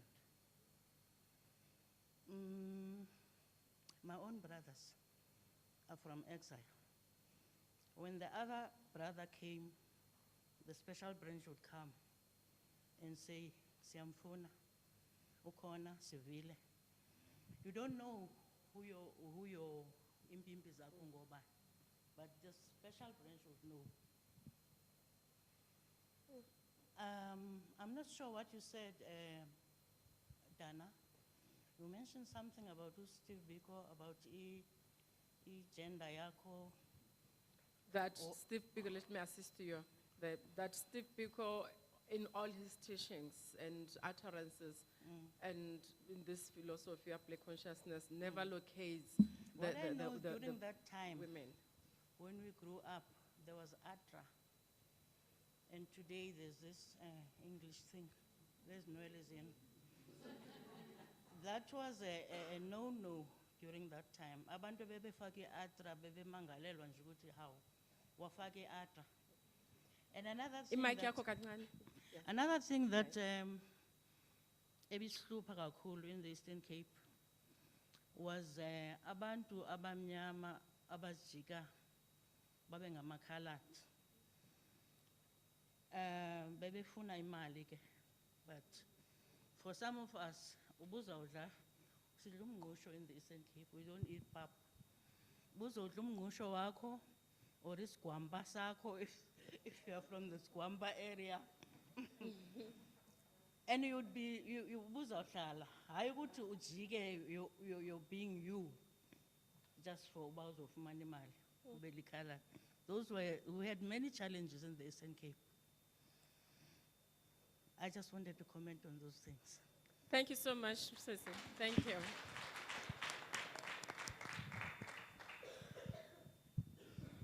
Thank you. I think I'm going to be very direct. And at the refusal of black people today to make a clean break with the past is what is the problem in our country. We are simply refusing to break with the past. We are continuing with the past, and we are remodeling the past into the future. What I'm saying is, perhaps directly to the people from the Department of Arts and Culture. There's a place called Mapungubye, which is part of you, or part of your department. It tells you that in 1290, black people were living there 400 years before Jan van Riebeeck. But have you done anything to try to teach black people to say you can be proud of yourself because you inhabited this land 400 years before Jan van Riebeeck came? Are you doing anything to tell black people that you were mining gold, making golden objects like they are at Mpamabungu, yeah? And these are the things that you were doing. so that you can instill that pride in black people. Black people must start identifying with positive symbols. We are faced with regression in this society today. It's unbelievable that a year ago, there was this fad about yellow bones. You know, people were looking for yellow bones, and you darker-hued people were not appreciated any longer. You know, it took us back to pre-Biko times. It is because we have refused to break with the past, and we have refused to learn the lessons that Biko taught us. Thank you. The last hand is you for this round. Not really.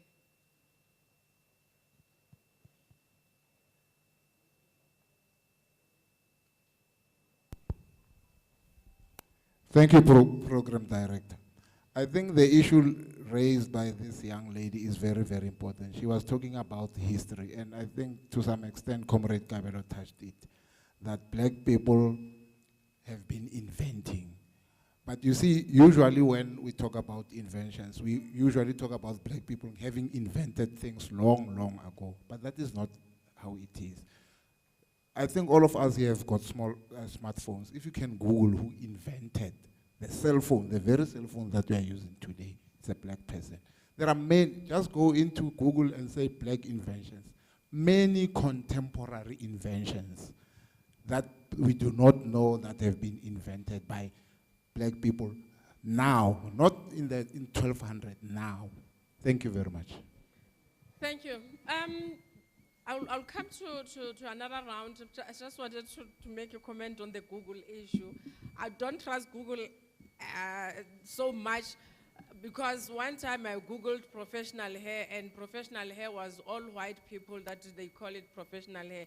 And then we Googled unprofessional hair, then our afros, they were unprofessional hair. It's true, go through. But anyway, I think you're also touching on what the comrade on the other side was touching, trying to also come to Tagalo's answer. Thank you. The panel, anything that you want to touch on? I think the conversation is really becoming a conversation. People are talking, and it is no longer on the burden of the panelists to say, answer this one, answer that one. We are talking. That is what should happen. But also, somebody said talking black consciousness and not living it is as good as not doing anything. We cannot be coming out of here with the nyaupe that you say we are smoking. We must stop the nyaupe smoking when we come out of here. This conversation must lead to that. If government is smoking nyaupe, DDGs, you must stop the nyaupe. If we are smoking nyaupe, yeah. Perhaps I'll be the first. Yes. I'm very interested in this gender politics thing. As Ntate Bukala correctly puts it. Okay, just before that, let me say this. If we want to divorce the struggle of black women from that of black men, then we must accept that we are playing in the lion's den. We are playing in the white man's territory. If we do so, we will find ourselves accepting responses such as feminism, which is not African-centered. Feminism is a Eurocentric concept that was founded by a group of white women who were unhappy with the treatment of their white counterparts to them. So for us to want to accept and internalize that response is a slap in the face to black power as espoused by African queens. You see, feminism is not found in African texts. In Africa, we have very strong matriarchs, such as Abonandi, Omam Kabaika Chama, and Queen Zinga, who fought wars without being told how or why. They did this because they understood that they are the forebearers, that they are the guardians, rather, of African families. I would also like to link what I'm saying to a question Gatagalo, because if we do not correctly go back to history, history will be written for us and we will find ourselves adopting things that are anti-black through social cohesion and liberalism. Feminism is not for you. Gender politics are meant to destabilize black people further. Gender politics are made to create a division that does not benefit a black man or a black woman. And for us to play in that playfield is to accept that the white man has won. Let's correctly write our history and strengthen our black women. And perhaps these women managed to win these wars because they had one central tool, and that was the land and its agricultural aspects and spiritual aspects connected to it. So the white men knew very well that to conquer the black man, they have to destabilize the black woman. They have to make the black woman labor. They have to exhaust her. They have to do all sorts of things to confuse the structure that is resonant with our African value systems. So I think today we must live here knowing that we are Africa and we are a black family. And to simply accept gender politics as they present themselves in a Eurocentric manifestation is to kill our ideologies, is to kill the black nation as it stands. Thank you. Thank you. Thank you, Rikizwa. Panelists, if there's anything that you're going to add, I will give you 1 minute from the panel. And ladies and gentlemen, I know that each and every one of us would want to speak. The topic is very nice, you know, but unfortunately we don't have time. So after, if one of the panelists is going to talk, then I'm going to take the last round of questions. I don't know how I'm going to do this. Can you please make it easy for me? Can only 4 people raise their hands, please? 4. After the panelist has made a comment. Number 1. Yes. Okay, I'll come to hands. I'll just give, anyone from the panelists who's talking? Just 1 minute, okay. Okay, Tate Peto. I'm trying to say something new, which I forgot. The Department of Arts and Culture. Our works of art have been looted and taken abroad. We have the Mbila Mutondo of the Bavenda people in Berlin, which were taken by Baruti. You have the Cullinan diamond in England. Now, these are art treasures that belong to us. And as long as they are away spiritually, we remain a disturbed people. Also, I cannot imagine a South African black child wanting to do research on a mask that was made here, but having to go to England because England has taken that mask and it is there, and for this child to go and do research in England about a mask that is from South Africa. Is there a program? If there isn't, please, the return of cultural property is going to give us that cohesion, that solidarity, that spirituality that we need in this country. Those things belong to us. And they were not bought, they were taken. And even if they were bought, we still want them back. Thank you. Thank you. So we cannot break away from the past. We cannot break away from the past. The past defines our future. 4 hands. I said 4, and until you guys I get 3 people here because I already have one hand this side. You are number 1. I need 3 people from that side. Comrades, make it easy for me. Comrade Kepadisa, I saw you. Betha, I'm seeing you. And then I'm seeing you. Comrade Murufan, I'm not seeing you. I'm seeing the person next to you. Askis, I'm sorry. Yes, number 1, 2, 3, 4. Okay. Thank you very much.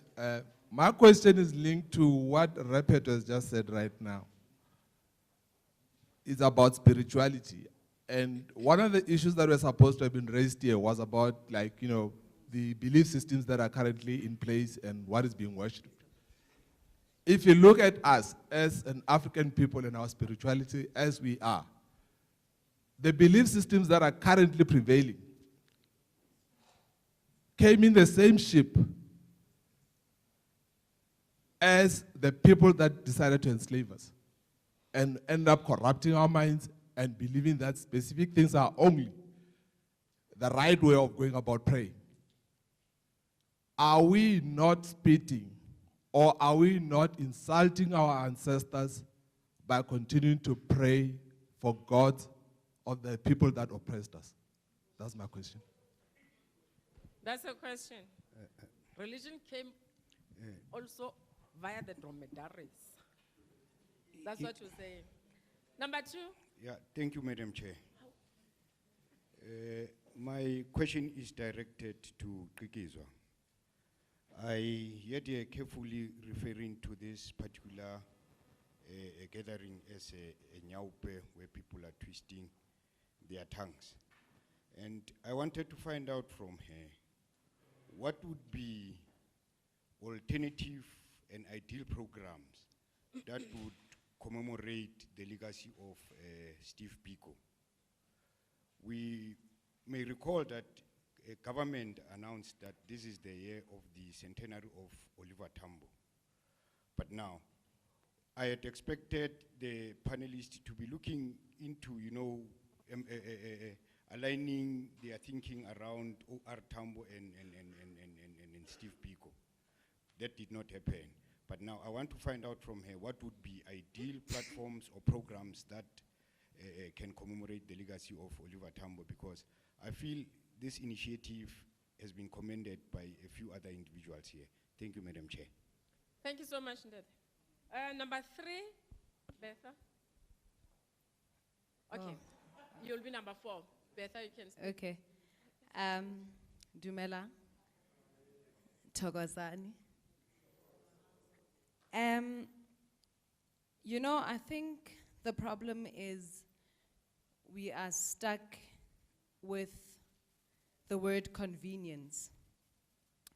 When I say convenience, I'm saying ready-made education, ready-made belief systems, ready-made food that continue to poison us each and every day. Perhaps it is time that we start writing our own history, because then we would not have delusions of feminism. We would realize that black consciousness started with black pride, and with black pride, it's black families. With black pride, re sila mabele, re gama dikgomo.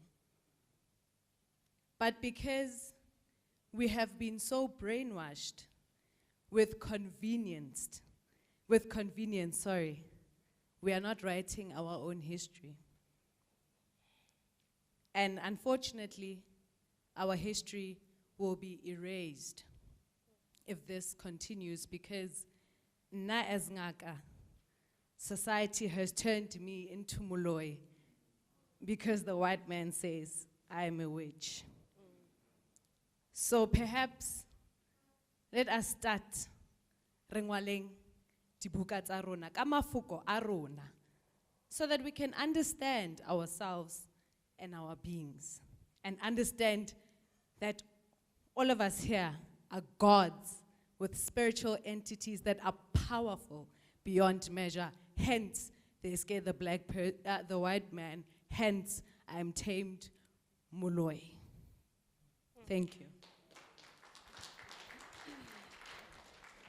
Thank you. Number 4. Yeah. I just want to talk to the Department of Arts and Culture. That, you know, especially after that question, you know, as parents, now I'm embarrassed, and I'm not saying people from Department of Culture should be embarrassed. I am appealing to the Department of Culture. Your responsibility is exactly that, arts and culture. You are responsible for all the museums. You are responsible for all the archives. You are responsible for everything that has to do with our heritage. And when young people like Takalo ask for why are you lying and saying things like this, you should go back and say, let's review your strat plan or whatever it is that you call it. Go back and review it and sit down and ask yourself, you need to talk to Department of Education. If you are doing what you are supposed to do, we don't know about it, meaning that perhaps you should go back and do your awareness and your advocacy and make us aware. I don't want to hear about Maruping, that a skeleton was found in Maruping. What is Department of Arts and Culture doing? What is it that you, Department of Arts and Culture, are teaching our children? You know, I was saying to somebody the other time that my daughter refused to study history. And she said, I'm not going to study that crap. And she got a D, I think. Well, she still got an exemption, go matric, but she refused to study history. You need to talk to Department of Education. That history must be scrapped. A new history should be rewritten for our children's sake. We need to know you cannot just be sitting in your offices and I'm not going to say that. But what I need you, I'm appealing to you to please go back and review your strat plans and talk to Department of Education and let's rewrite our history. Thank you. Thank you. Okay, I'm going to take 2 extra questions. Comrade Mohamed Kiaubona, Comrade Murufani Kiaubona. Kiboni, Comrade Kepadisa Pele, Comrade Aftayena, and then Comrade Mangu, number last. Thanks very much, Comrade Program Director. My question is directed to Ntate Petu. Our country, as you have said, is the only country that does not have a name. I would love to know from you if you've got any name that you would prefer for this country. And then the second one is just a comment, and I want to talk to the black man in Steve Biko's writings. My understanding of Biko's writings, when he referred to a black man, he never gave it a gender interpretation. He never gave it a limited interpretation. He was talking to people. If you read it in context, everywhere where you read where he says a black man, you must read it in its context. And when you read it in its context, you will understand that he's not referring to a male, he's referring to people. Thank you. Thank you, Comrade Murufani. Thank you very much, Chairperson. I think the panelists have teased us sufficiently around the many divides that are prevalent in our society, the gender divides, the cultural inequalities, and also the political challenges that we still confront. And Steve Biko did a lot of that in his writings. He identified the problem as that of racism, and he also painted or gave us some insights about how to respond to racism and address it. But he also went further. He projected on a free Azania. And I think it's important that in our discourses around the divisions, racial, class, socio-economic, that we also conscientize our people around the future that we envisage for our people and for our land.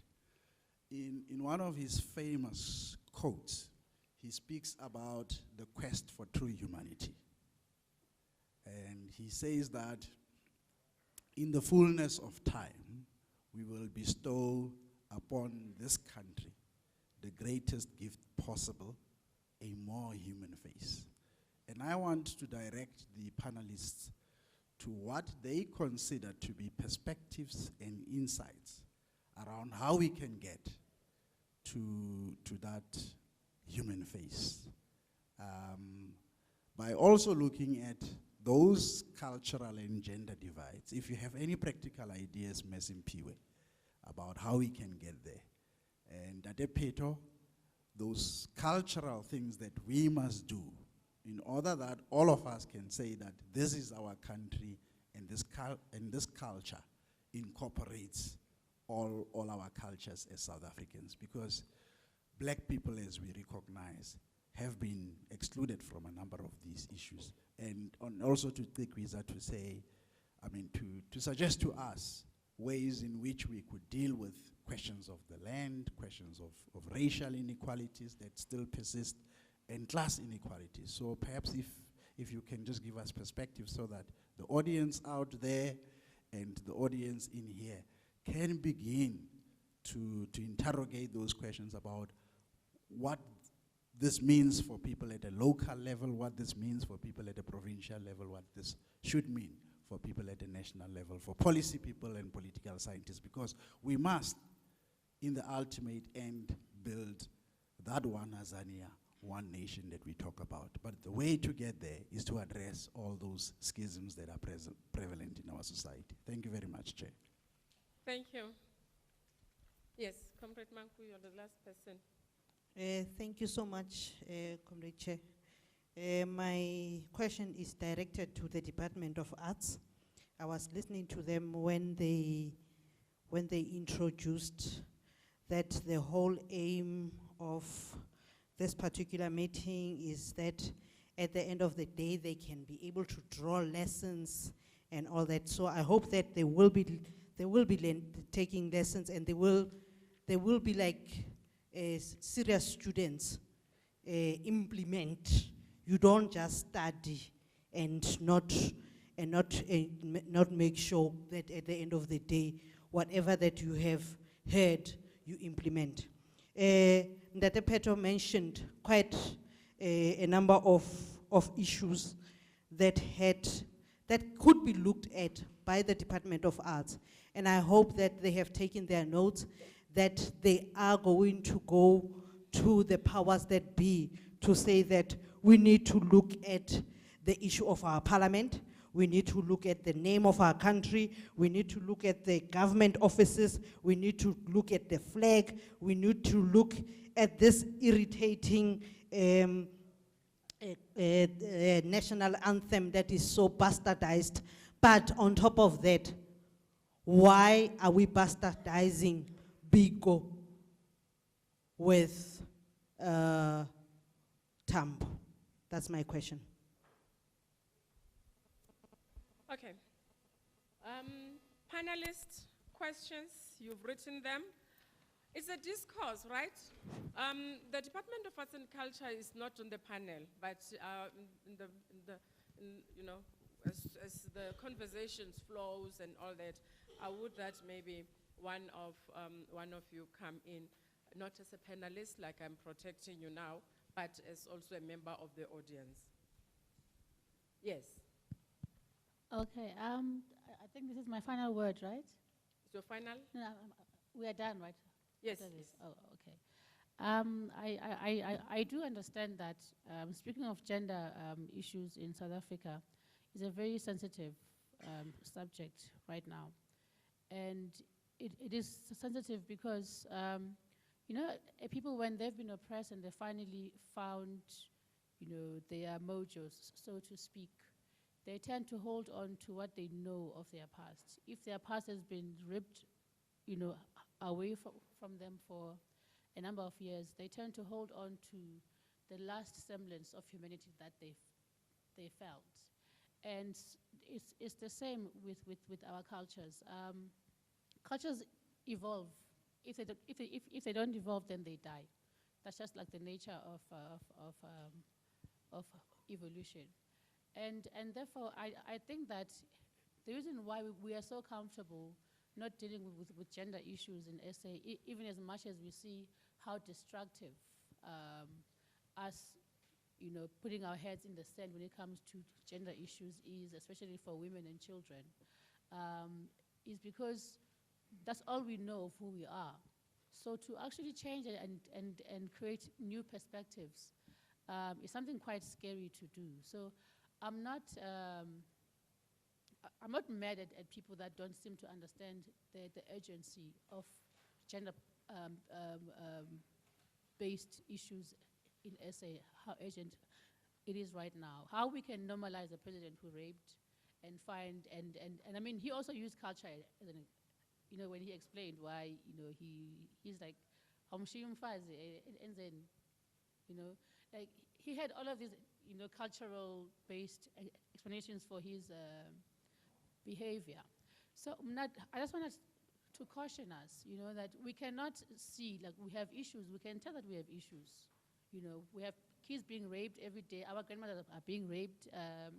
You know, it's killed, burnt. It's a nightmare.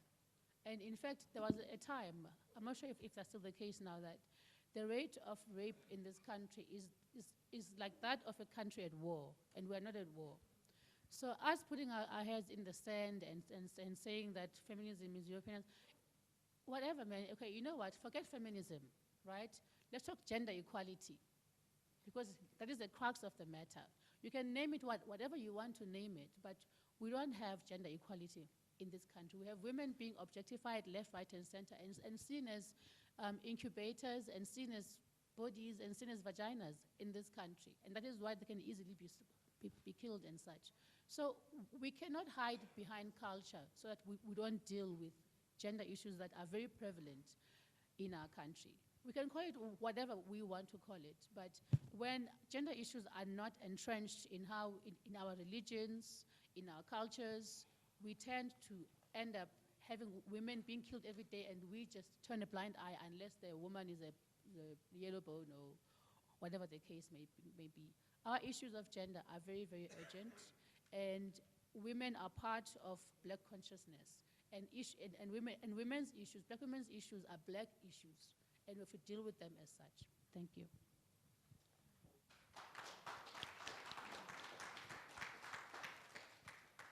Thank you, Ntate Petro. Also, as you wrap up, also try to get into the questions that maybe will directly want your response. Yes, I am wrapping up, but I would have thought questions do not necessarily have to go to the panel. They can be discussed by all of us here. Yes. And then maybe, because we don't have the wherewithal, but it looks like put them in a spot, the question is directed to so-and-so. That is not, to wrap up, there's a direct question about the name of the country. And I think it was a direct one. What would I want the country to be called? Before I get that, I would like to be a Democrat. Let's go to the country and research among our people, especially people who have who are old, who've been there. The names are there. I'm certain about that. Because there is no place on earth that has no name if there were people living on it. So this country, not necessarily one name, but names of regions that place is so-and-so, that place is, I'm going to so-and-so. It could not have happened that when the whites arrived here, then we know how to go to Paarl. It couldn't be. We knew how to go to a place called whatever with our indigenous language. And usually those names had meanings. It's not a name for the sake of a name. It's a name with a meaning or maybe a history. Now, me personally, I have no problem. I have decided politically what I would like the country to be called, but not only that. In research, in history, during those trading days with the Portuguese and the Arabs, they used to say, you get this kind of stuff from the land of the black people, Zenj. That becomes Azania. And my political information was that I go with Azania. Azania unites because it does not belong to one language group in our country or to another. It is from somewhere else. And I think because of that, because we do have those problems in this country, you know, where somebody does not want to say Limpopo, says Limpompo. Pulukwani, Pulukwana. There are nothing like that. So for me, politically, Zenj, Azania, and land of the black people, that gives it back. We're the first ones in this part of the world until we were defeated or conquered. I don't know which one it is. Thank you. Thank you. Yes. Rikizwa, your parting shots and try to touch on the religion issue. Yes, okay. My alternative to the Nyaupe, very simple. Let's take Biko to the townships. Let's take Biko to rural areas. Let's take Biko to the classrooms and include Biko in the curriculum. Include Biko in the record of history so that as our children learn, they learn the history that we want them to learn. You know, when you posed that question, I imagined black families every Sunday, if you can include the Sabbath, if you like, on Saturday, they take their children to churches and they have what they call the Sunday school or the school that teaches Christ for children. We, in the black consciousness space, do not have such spaces that are created by us. And if we want to achieve, or rather if we want to see an alternative to this type of arrangement, then we need to create those spaces wherein black families take their children to interact with other black children and speak and learn about our heroes, but also to learn the values that they lived for and died for. I will go to the question, I hope I answered you. I will go to the question, towards bestowing upon Azania a more humane face. I think we should start by very little, perhaps to others, non-important things, like keeping my hair this way. If we start to wear our hair with pride, we wear our clothes, we speak our languages with pride, then we begin to communicate a different type of message to those who watch us through a different lens than we see ourselves. This will ensure that black people continue to practice and show others that they have a high regard for themselves, as Upeta correctly put it, as gods. We need to start to buy black. If we want to own the economy, if we want to advance towards the ownership of land. We need to start to support each other's black businesses. And it starts by saying, I'm not going to buy my fruits at Pick and Pay. I will buy my fruits from Montate Peto, who owns a farm. That's how it begins. And those simple strides,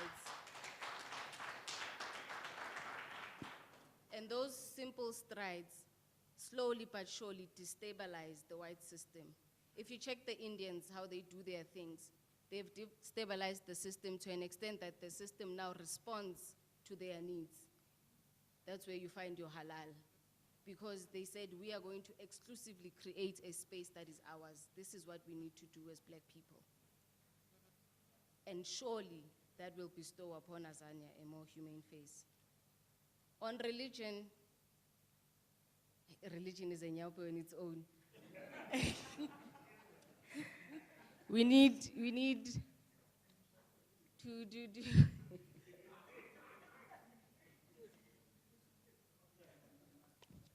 we need to connect our people to themselves, to their gods, to their forebearers.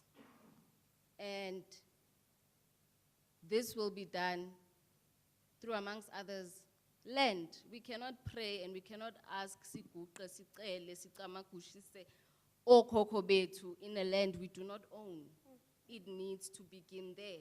Land addresses the spiritual castration of black people.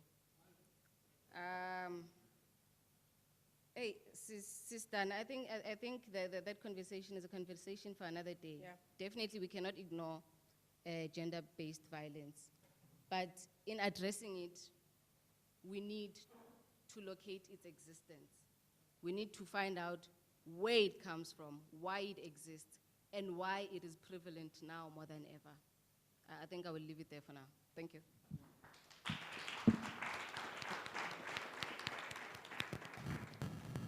Anything, Department of Arts and Culture, changing and all that? Whilst you're coming for that question, right, before I close. I think it's a couple of questions. I won't take too long. Just to acknowledge the, you know, how the dialogue went. I think it's been open, it's been honest, it's been robust, uncensored, which is what we expected. Yes, so thank you very much, panelists. Yes, okay. Let me just do quickly the bastardization. I think it's been repeated several times that this was meant to be a conversation about Biko and black consciousness. Why were we, you know, sneaking in a Tambo in a conversation about black consciousness? I think this is a matter for another day, perhaps. But the thinking really is that the type of society that Tambo envisioned. You know, the non-racial democratic society that Tambo envisioned. As far as we're concerned, there are no contradictions between that vision, you know, of society that Tambo, you know, saw, and black consciousness. I think the issue here really is about the modus operandi. There's no question that Tambo and Biko were concerned, and the ultimate goal was about the total liberation of a black person. So liberation, that was the goal, and they shared that goal. I think the issue here will be modus operandi.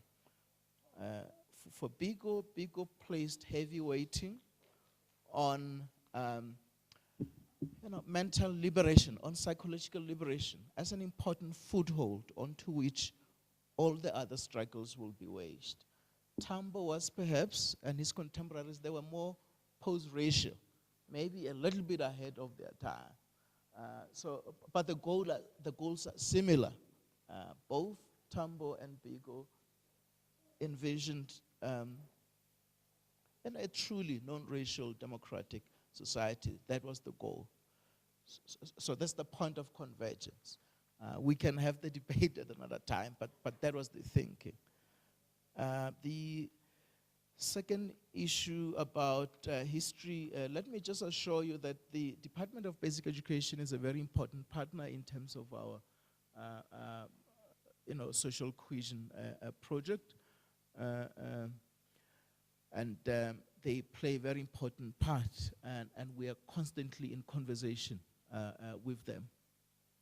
And the issue about curricular reform is important.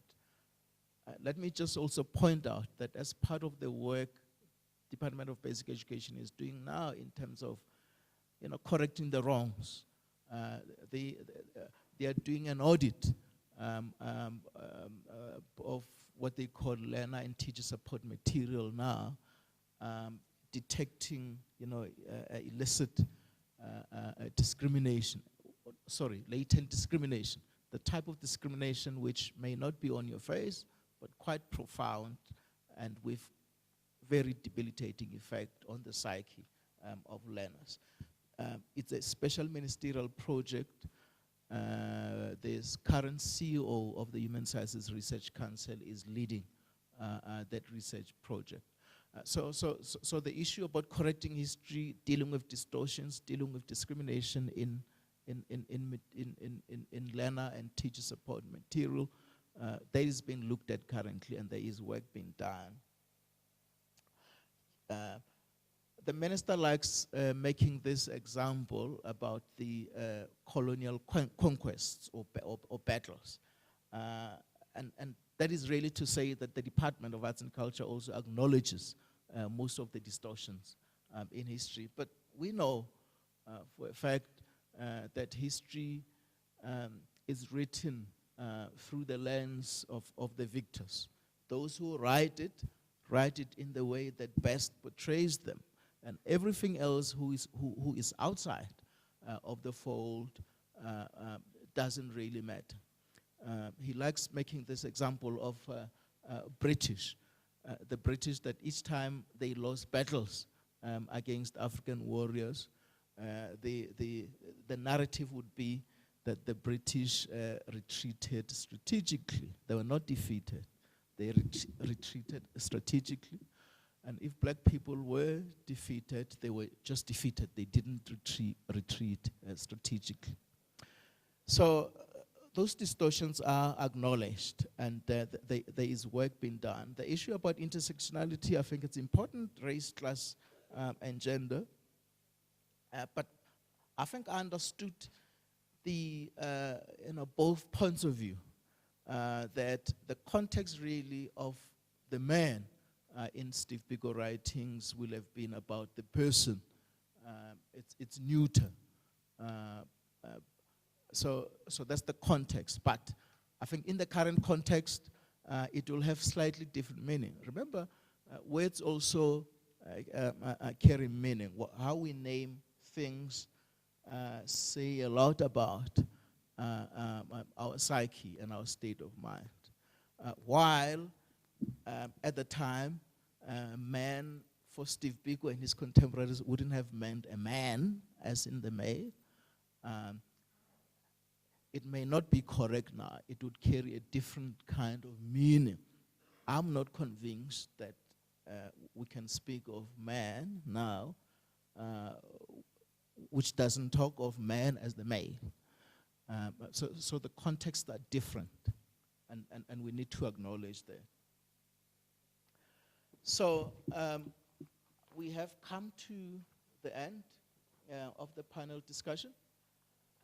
It was a highly spirited discussion, as I've said, and we thank all our panelists and our moderator, and can we give them a round of applause for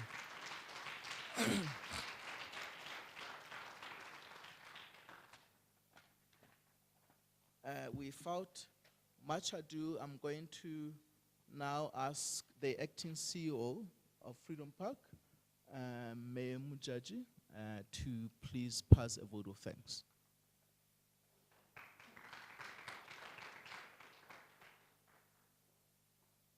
thank you, and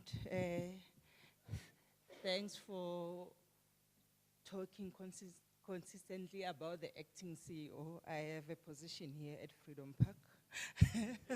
My name is Mujajima Koela. I'm responsible for public participation at Freedom Park. The CEO is not here for a week, so I'm just holding a fort for a week.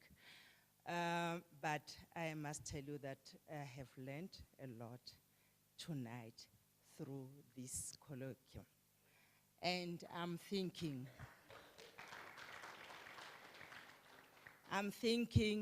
the department chose Freedom Park as a venue because of its relevance for this kind of dialogue.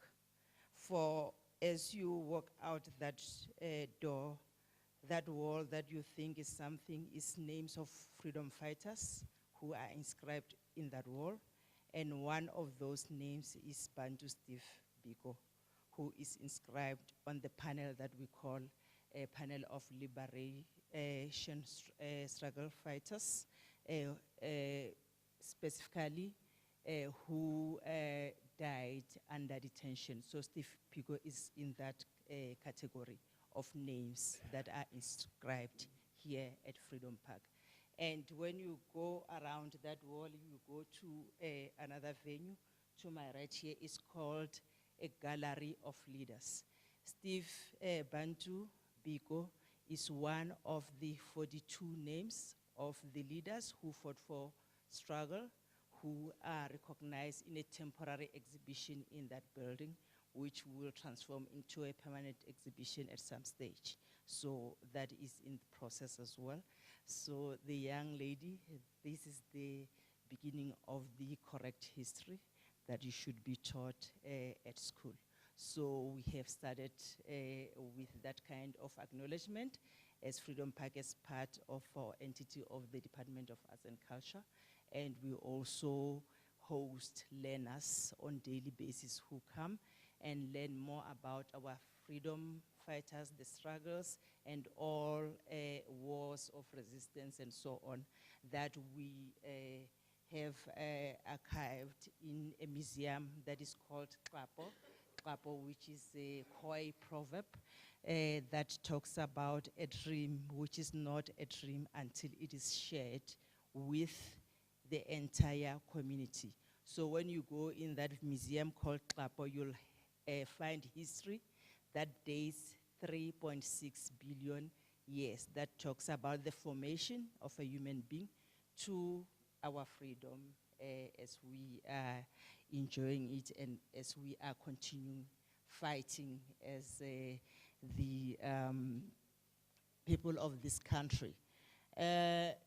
Freedom Park provides us with an insight and understanding of our history, culture, and spirituality, which we have debated or discussed this evening about. So you are welcome to come and visit us on daily basis. We have 3 visits, 9, 12, and 3 o'clock, where you can learn about our Garden of Remembrance, which consists of a place down there. It's called Isivivani. Isivivani is a place where symbolically we say those who fought for freedom are resting there.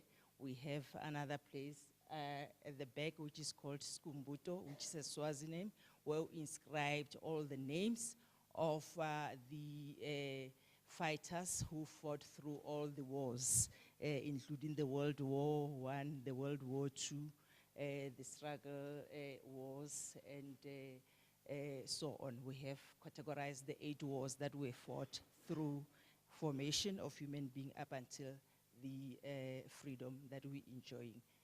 On my right again, where you see the fountain and some circle there we have what we call an eternal flame, where it symbolizes the unsung heroes. There are a lot of names of people that I heard Ntate Peter also talking about, other names that maybe we don't even have on our walls or that were not recorded.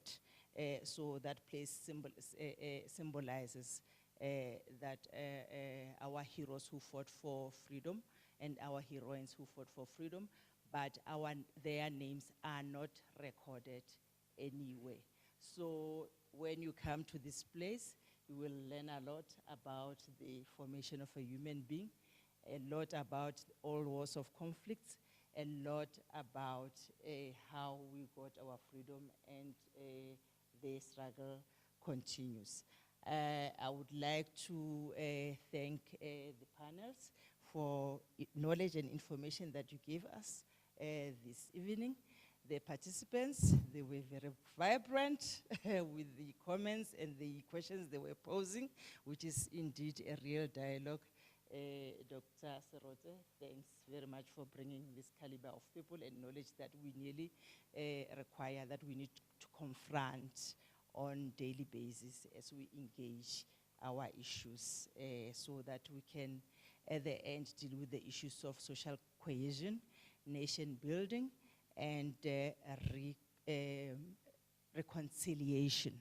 And our media, we know that this information is multiplying tonight to the audiences who are or could not be with us tonight.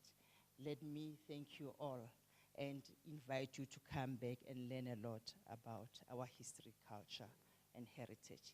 Thank you very much.